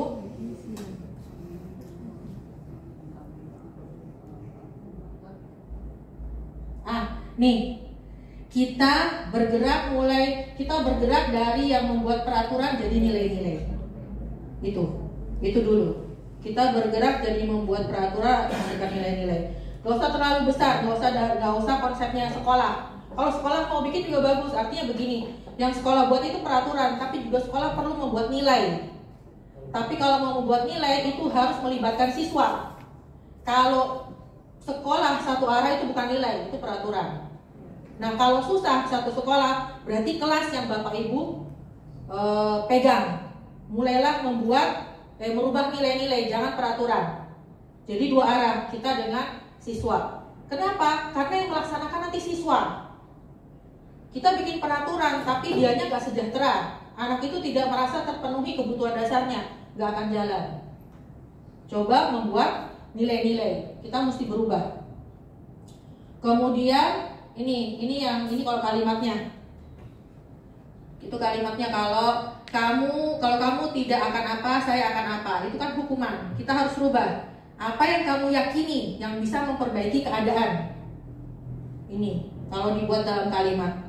Sehingga intinya adalah dalam budaya positif bagaimana merubah yang tadinya kita biasa bikin peraturan, rubahlah membuat nilai. Kemudian yang tadinya kita minimal pemantau lah atau penghukum atau seperti saya berubah menjadi manajer. Gitu ya. Kemudian yang tadinya terbiasa konsekuensi dan hadiah, ini saya juga nih suka konsekuensi sama hadiah. Itu rubahlah menjadi ini. Memperbaiki keadaan. Nah, terakhir nih latihannya. Coba. Nih, kalau kalimatnya saya kecewa sekali dengan kamu, itu siapa?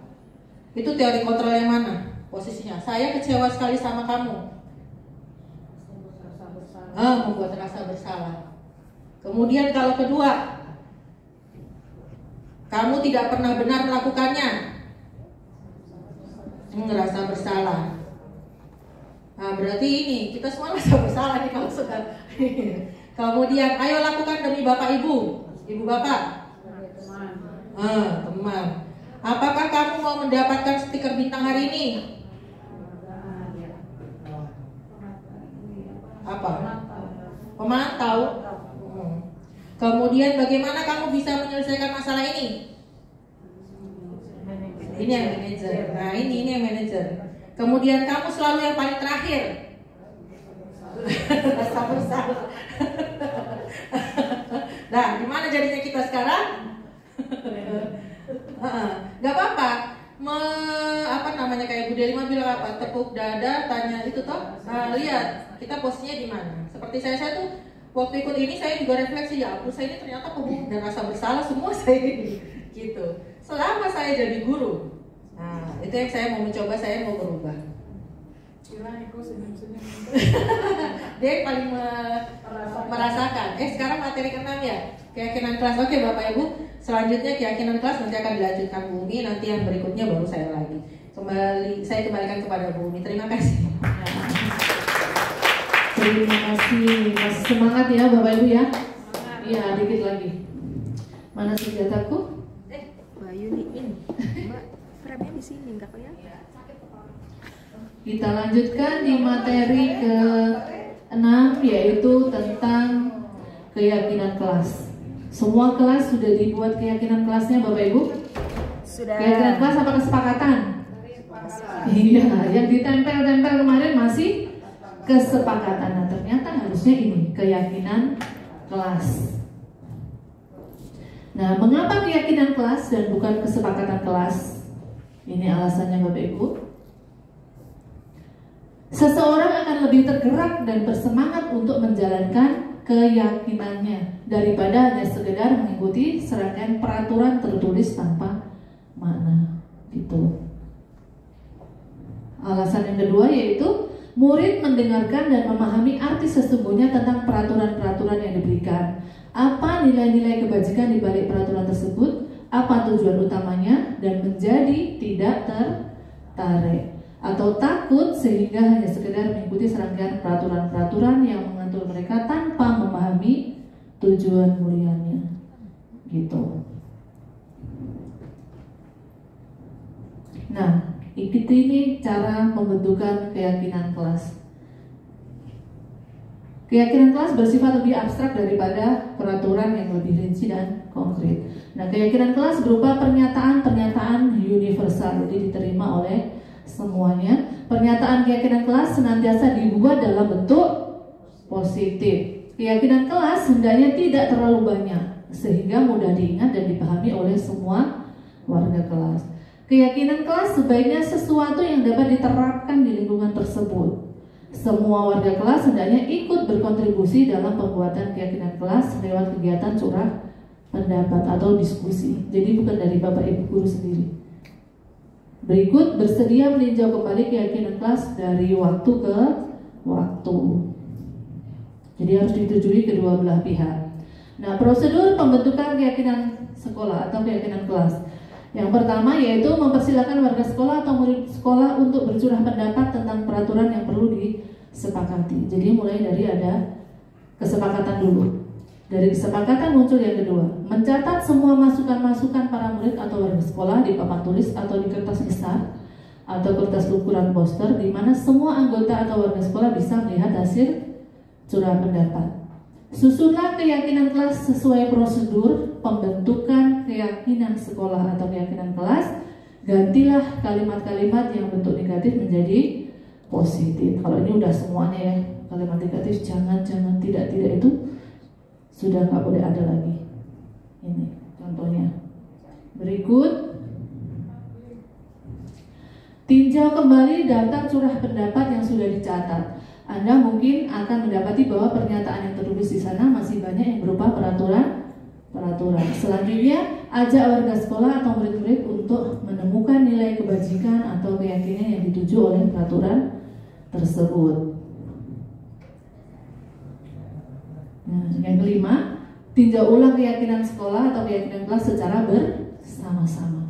Seharusnya setelah beberapa peraturan telah disatukan menjadi beberapa keyakinan, maka jumlah butir pernyataan keyakinan akan berkurang. Sebaiknya keyakinan sekolah atau kelas tidak terlalu banyak, bisa berkisar antara 3 sampai 7 prinsip atau keyakinan. Bila mana terlalu banyak, maka wadah kelas akan sulit mengingatnya dan akibatnya sulit untuk dijalankan. Jadi nggak usah terlalu banyak. 3 sampai 7 kalau nggak salah tadi. Di situ sudah mencakup beberapa aspek bisa. Kalau teorinya tadi 3 minimal. Ada dalam satu kalimat itu sudah ada 3 atau sampai 7 ya. Oh, jadi dibuat kalimat bukan 1, 2, 3 gitu. Iya. Kira-kira gimana Bu Hilda ini?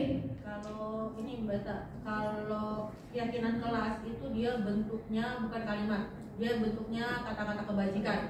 Kata-kata kebajikan tuh tanggung jawab, saling menghormati, disiplin, tertib gitu. Jadi dari kalimat yang disarikan itu mungkin kalimat kalimat usulan ya, dia sarikan kata kebajikan apa yang harus timbul, karena untuk mendorong motivasi itu perlu kata kebajikannya, bukan kalimat. Iya, jadi kalau saya membuat yang keyakinan kelas itu, jadi di situ ada kata-kata bertanggung jawab, ada disiplin, ada semua jadi.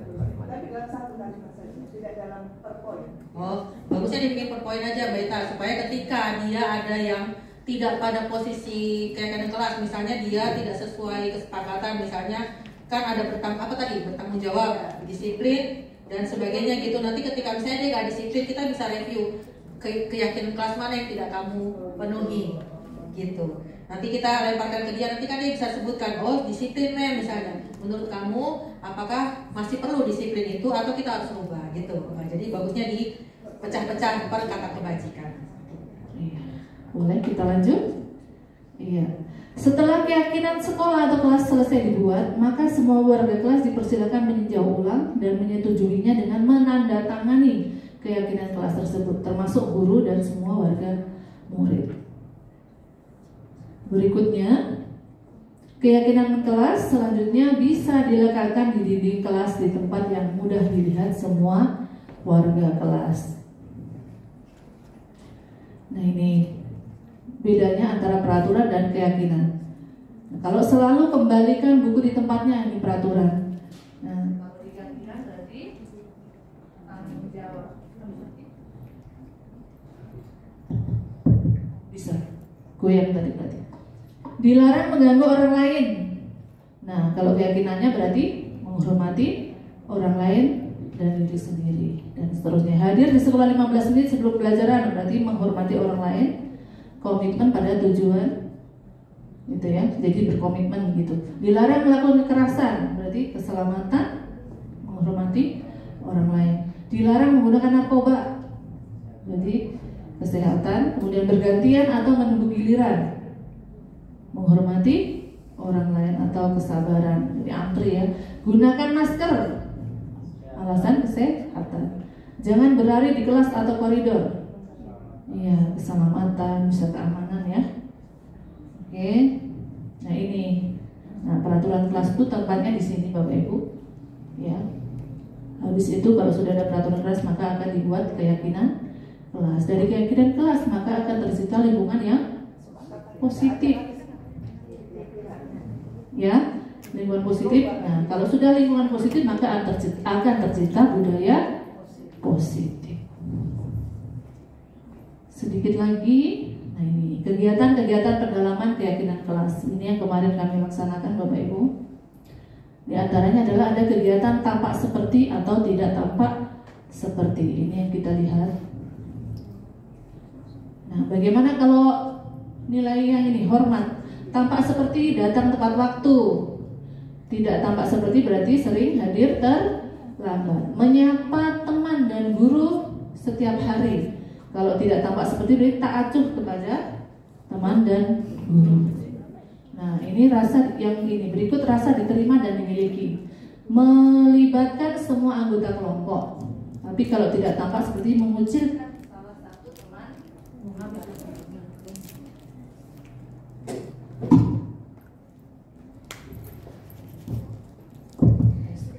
Berikutnya Ada rasa diterima dan dimiliki itu tampak seperti menjenguk atau menanyakan kabar teman yang kurang sehat atau sedang mendapat masalah.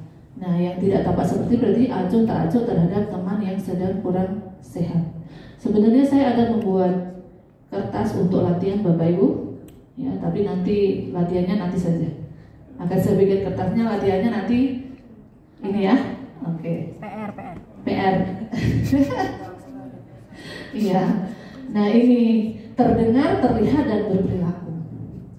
Terdengarnya ini satu orang berbicara, yuk saya bantu. Ya, kita bisa selesaikan ini bersama-sama. Terima, tolong ya, permisi, boleh saya pinjam, dan seterusnya. Nah, gak terlihatnya ini sudah berempati terhadap perasaan orang lain. Kemudian memegang barang milik orang lain itu hanya dengan izinnya. Kalau belum izin ya jangan, gitu. Itu saling menghargai ya. Kemudian berperilakunya tersenyum ramah, memberikan salam hormat, berjabat tangan, meletakkan tangan di dada salim ya, memberikan ruang bekerja, postur tubuh yang tenang dan seterusnya. Nah, ada lagi kegiatan tugas saya dan tugas kamu, yaitu tugas saya, tugas guru, tugas kamu, tugas murid. Ini guru tugasnya adalah mengajar, mendidik, menjawab pertanyaan. Jadi ini semuanya kegiatan bersama-sama dengan murid kita.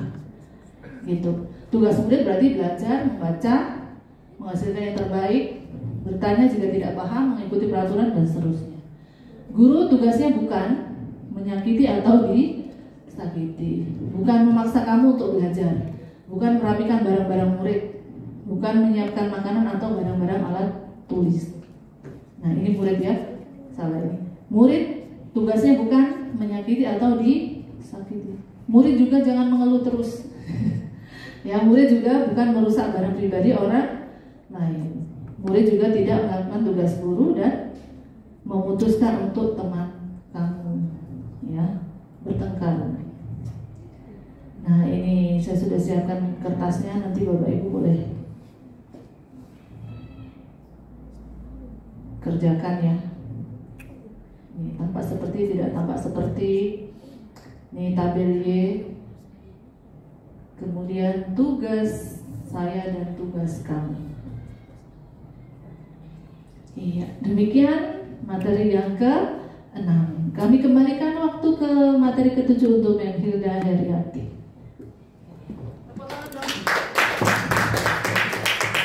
Ya, keras dong. Masih semangat ya Bapak Ibu, harus semangat.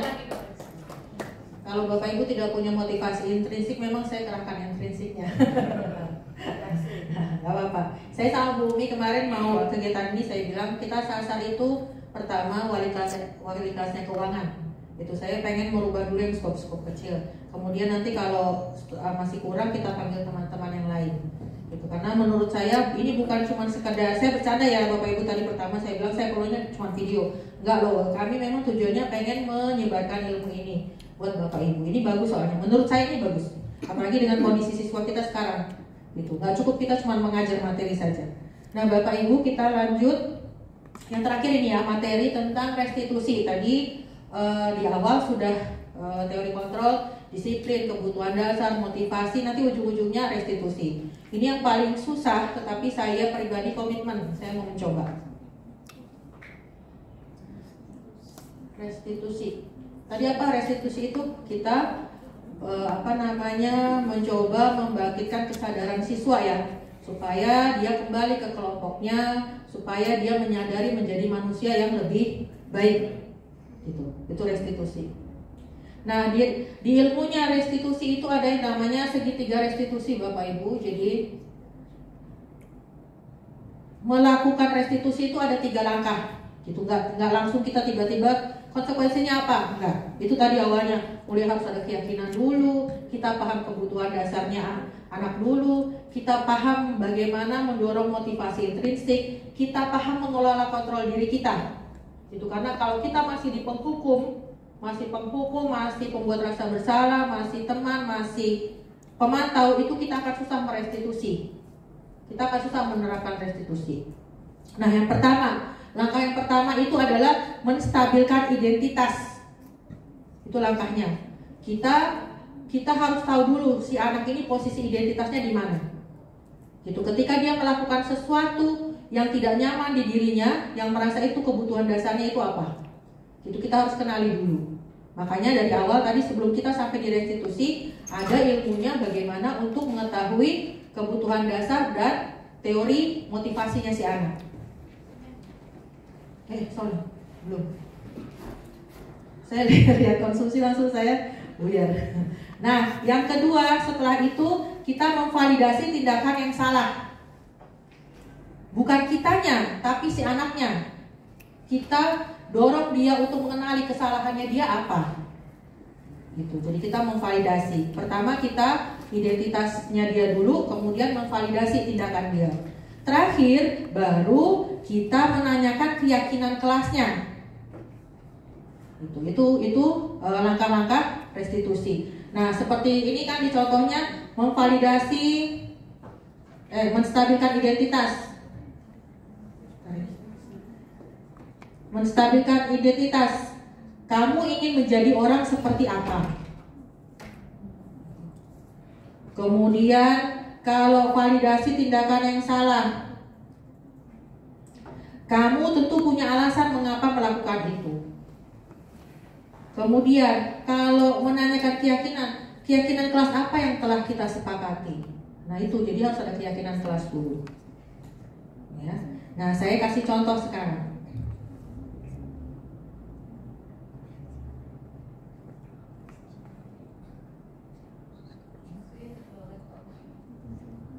Bukan kan situ. Ini kasusnya, contoh nih. Nah, nih.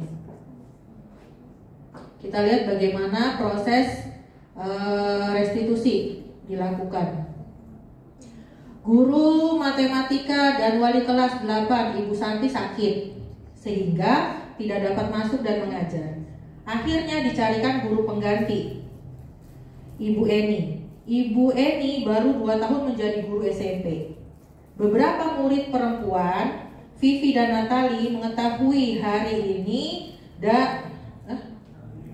ini dan mulai menggunakan kesempatan dan bersikap seenaknya, tertawa dan tidak mengindahkan kehadiran Ibu Eni. Ibu Eni mencoba menyapa Vivi dan Natali dengan ramah sambil mengingatkan mereka untuk tetap fokus pada pengerjaan tugas. Ayolah, tugasnya dikerjakan. Nanti ibu ditegur bapak kepala sekolah kalau kalian tidak mengerjakan tugas. Tolong bantu ibu ya. Namun Vivi dan Natali malah jadi tertawa. Ibu, santai saja bu. Mereka tetap tidak mengerjakan tugas dan malah mengobrol. Keesokan harinya, Ibu Santi, ini wali kelasnya tadi ya, memanggil Vivi dan Natali serta menanyakan tentang laporan Ibu Eni. Ibu Santi menanyakan apakah mereka bersedia memperbaiki permasalahan yang ada. Vivi dan Natali sempat ragu-ragu dan membela diri, namun pada akhirnya mengatakan akan meminta maaf. Ibu Santi menanggapi bahwa tindakan itu boleh saja dilakukan bila mereka sungguh-sungguh ingin minta maaf. Namun Ibu Santi menanyakan kembali apa yang mereka bisa lakukan untuk menggantikan rasa tidak dihormatinya Ibu Santi. Baik Vivi maupun Natali mengakui bahwa perilaku mereka adalah tidak sesuai dengan keyakinan kelas. Ibu Santi melanjutkan kembali apa yang akan mereka lakukan untuk memperbaiki masalah, apakah ada gagasan. Nah, setelah berpikir sejenak, Natali dan Vivi mengusulkan bagaimana kalau mereka mengadakan sebuah diskusi kelompok dengan teman-teman sekelasnya.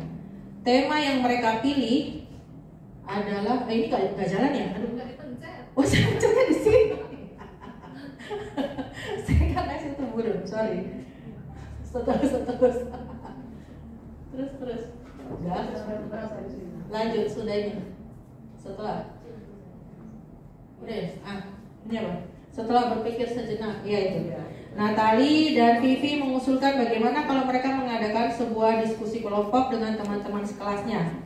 Tema yang mereka pilih adalah penerapan keyakinan kelas, terutama tentang sikap saling menghormati dan bagaimana penerapannya di kehidupan sehari-hari di sekolah. Usulan kedua adalah mengirimkan email kepada Ibu Eni tentang gagasan mereka tersebut. Mereka pun memberitahu Ibu Eni bahwa mereka telah memberitahu kepada sekolah Pak Hasan bila lain waktu ada ketiadaan guru, maka mereka akan mengusulkan Ibu Eni sebagai guru pengganti. Nah, ini kita bedah segitiga restitusinya. Yang pertama tadi menstabilkan identitas. Bagian mana yang menstabilkan identitas? Kita lihat. Yang pertama, memanggil Vivi dan Natali serta menanyakan tentang laporan Ibu Eni. Kita mencoba membuka komunikasi, itu kita menstabilkan identitas. Kemudian, Ibu Santi mengajak mengobrol Vivi dan Natali supaya tenang dan kembali ke suasana hati. Nah, itu kita mencoba membuka komunikasi, itu yang namanya menstabilkan identitas. Yang kedua, kita memvalidasi tindakan yang salah. Nah, kita konfirmasi ke mereka, apakah benar dari laporan Ibu Eni tentang apa yang telah kalian lakukan? Itu dia validasi. Kemudian, tindakan yang kalian lakukan pada Bu Eni, apakah menurut kalian benar atau salah? Kita membangkitkan kesadaran dirinya yang dia lakukan itu benar atau salah. Bukan kita langsung bilang salah, gitu. Tuh. Nah, kemudian yang ketiga itu menanyakan keyakinan kelas. Nah, selalu dia kembali ke keyakinan kelas. Vivi dan Natali ragu-ragu dan membela diri, namun pada akhirnya mengatakan akan meminta maaf.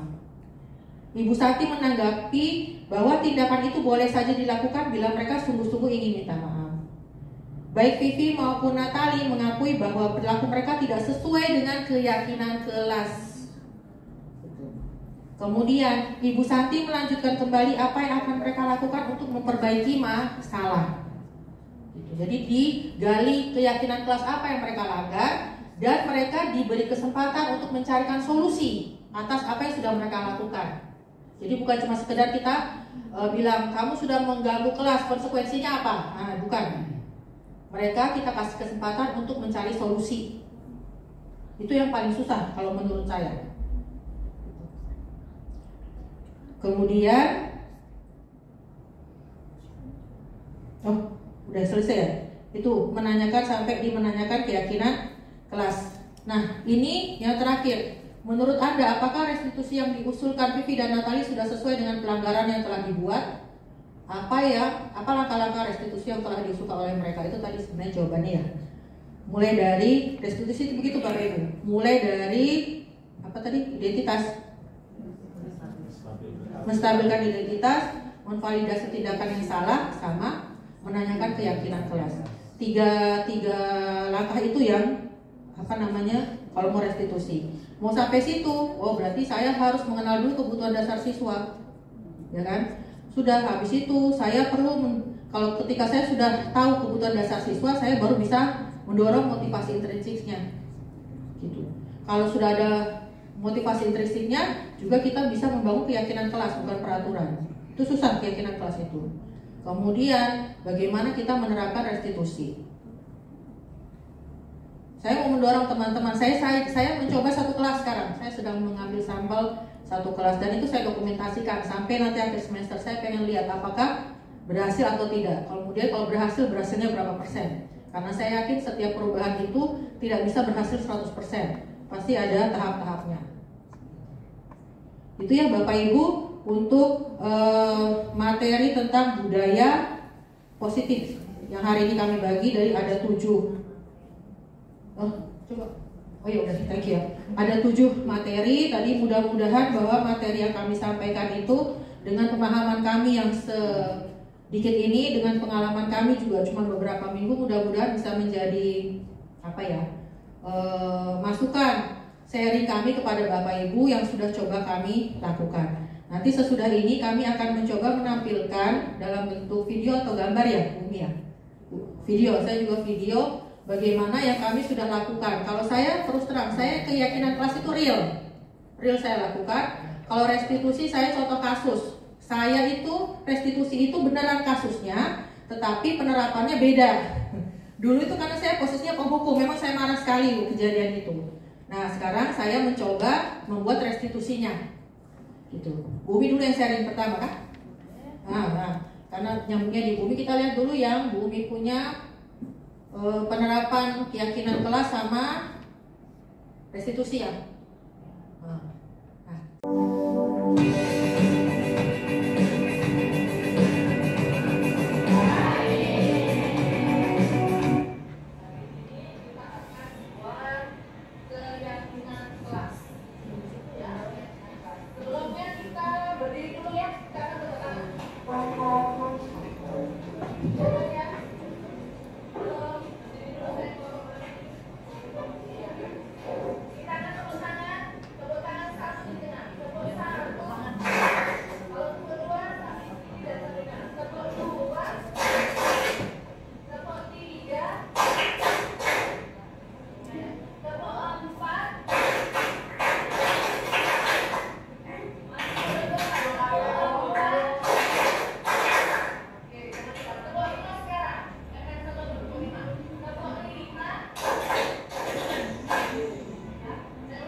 Itu tadi keyakinan kelas di kelas 10 AKL 2 Bapak Ibu. Jadi kita buat kelompok dulu kemarin ya. Kemudian yang ini adalah masuk di restitusinya. Ini masalahnya asli. Jadi kasusnya asli, maksudnya tanpa direkayasa. Jadi kurang begitu jelas sebetulnya. Cuma ya lumayan lah.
Makanya saya langsung suruh cuci piring.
Ya, 2 saja.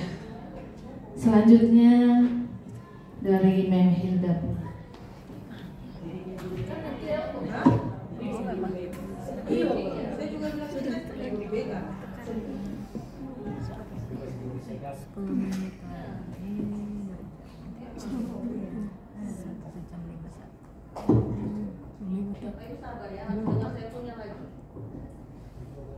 Justru yang ini penasaran. Penasaran yang ini.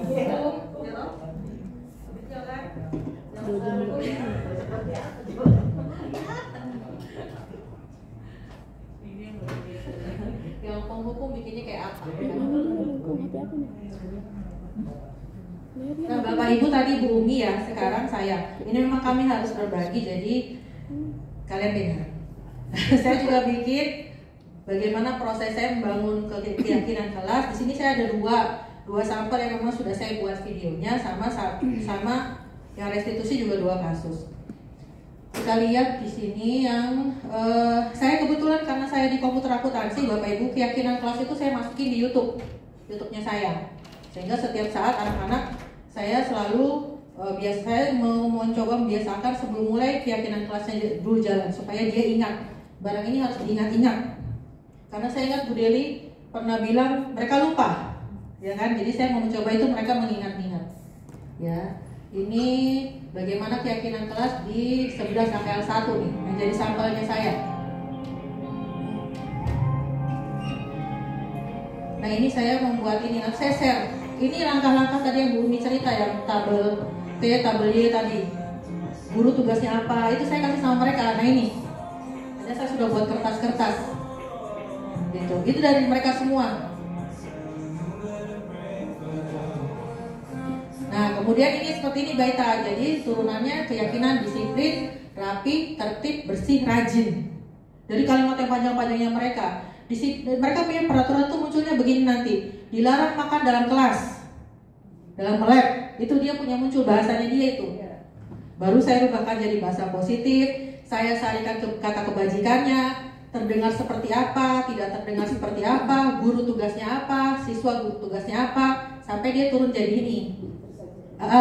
Nanti saya sharing. Saya sudah bikin formnya ke anak-anak, memang saya bagi seperti itu. Iya, jadi saya juga setelah ikut ini baru saya paham, oh ternyata membuat keyakinan itu ada alurnya supaya terarah, nggak langsung. Ayo hari ini kita bikin kesepakatan kelas. Nah, itu nanti jadinya nggak seperti ini. Untuk membangun yang motivasi intrinsik itu, ini kata-kata kebajikannya di sini. Ini yang keuangan 1. Dan ini nanti saya ada lanjutannya. Setiap saya masuk, saya juga punya format penilaian refleksi mereka. Kan saya bagi kelompok. Kata yang ininya mereka yang saya kasih. apakah teman saya suruh mereka menilai teman satu kelasnya. Apakah teman satu kelompokmu hari itu disiplin, rapi, tertib, bersih, rajin. Karena ini kakek kebajikan, dia sudah tahu rapih itu maksudnya bagaimana.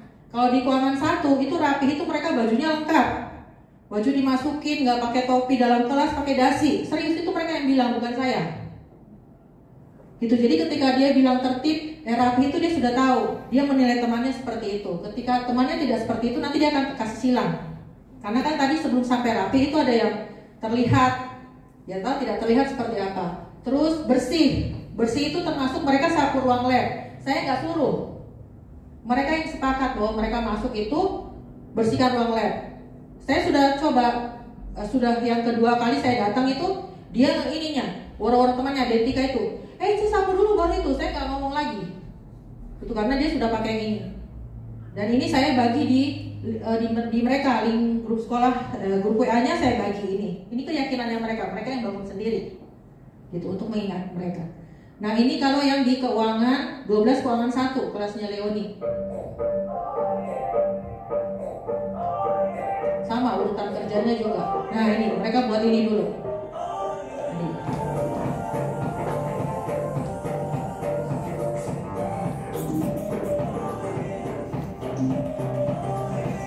Mereka tanda tangan. Nah ini ditempel. Nah karena saya komputer akuntansi nih, mereka punya nih sebanyak ini jadinya. Mereka punya nih tertib, mereka sudah tahu tertib itu bagaimana. Ini kan kata kebajikannya aja. Bersih itu bagaimana, disiplin itu bagaimana, bertanggung jawab itu bagaimana. Kalau kelas 12 AKL 1 ini kelasnya salsa itu mereka tahu bahwa kalau yang bertanggung jawab itu sampai dengan mematikan AC, lampu, kunci itu dia punya gambaran seperti itu. Gitu. Kalau kelas yang 11 AKL 1 belum sampai situ. Dia baru pakaiannya rapi, gak boleh ribut. Jadi saya punya pikiran, mungkin ini diulang-ulang sama wali kelasnya, pakaian harus rapi. Itu yang terbentuk sama dia. Jadi ternyata beda-beda dan saya nggak bisa memaksakan karena itu keyakinan dari mereka. Nah, tapi kan tadi dikatakan bahwa keyakinan kelas itu nanti sewaktu-waktu kita harus evaluasi. Itu nanti makanya harus dipantau. Kita lihat lagi mana yang perlu kita tambahkan. Kita mencoba diskusi sama mereka apakah perlu. Makanya keyakinan kelas ini nggak bisa itu terus. Gitu. Harus dievaluasi.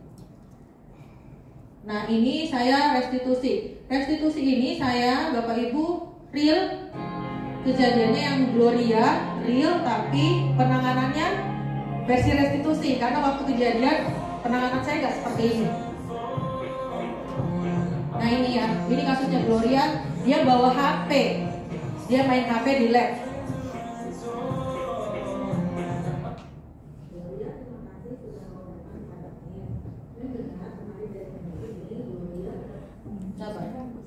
Kurang besar ya? Ini proses kan syuting dia.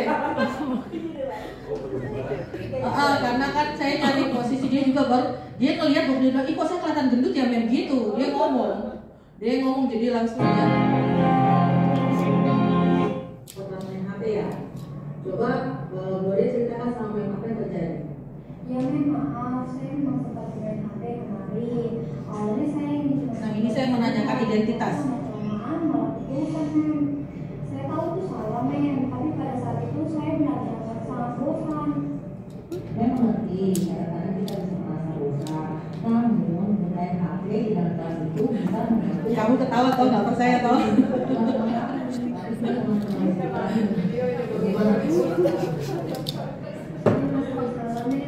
Nah ini memvalidasi tindakan yang salah. Saya senang Gloria menyadari itu. Nah sekarang coba Gloria pikir-pikir ingat-ingat apakah tindakan Gloria itu sudah sesuai dengan keyakinan kelas? Kira ini ketawa. Nggak mungkin toh kira mungkin lah. Nah ini menanyakan keyakinan. Apakah Gloria masih setuju dengan keyakinan kelas ini atau mau dirubah? Nggak mungkin anaknya duduk ya. Iya pasti.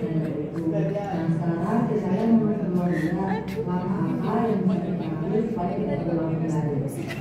Saya akan mencoba fokus selama pelajaran berlangsung mem. Mungkin saya juga akan mencari beberapa cara agar saya tidak merasa bosan selama pelajaran berlangsung. Ide yang bagus. Mungkin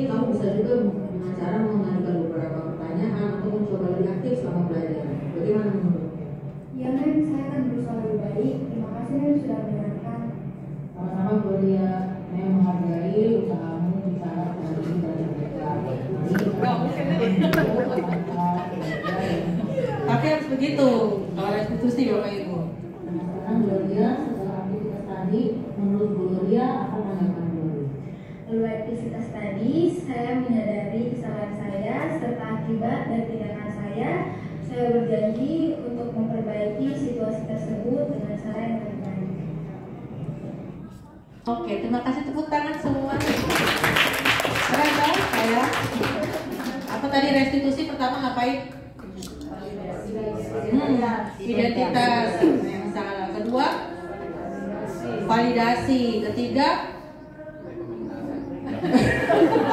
aduh, menanyakan keyakinan. Menanyakan keyakinan itu tadi. Mengubah peraturan kelas jadi kalimat positif. Ini yang saya pakai sekarang. Terus menyarikan peraturan yang sudah dibuat. Kemudian nilai kebajikan, nanti kalau misalnya nilai kebajikan disiplin tampak seperti itu dia tadi. Misalnya pakaian itu bahasanya dia. Kan disiplin menurut pemahamannya dia beda-beda. Terus tidak tampak seperti itu, semua kita rangkum. Kemudian nilai kebajikan, apa misalnya tanggung jawab, terdengar seperti, terlihat seperti, berperilaku seperti. Tugasnya guru apa, yang bukan tugasnya guru apa. Kemudian nama-nama yang menyusun itu sama tanda tangan. Ini yang saya pakai. Itu urutannya untuk menjadi keyakinan kelas. Kemudian saya buat juga jurnal seperti ini. Ini jurnalnya setiap saya masuk. Ini kebetulan yang punyanya 11 AKL 1. Ini nilai kebajikan yang tadi mereka punya, disiplin, rapi, itu dari mereka. Itu saya suruh mereka refleksi satu kelompok.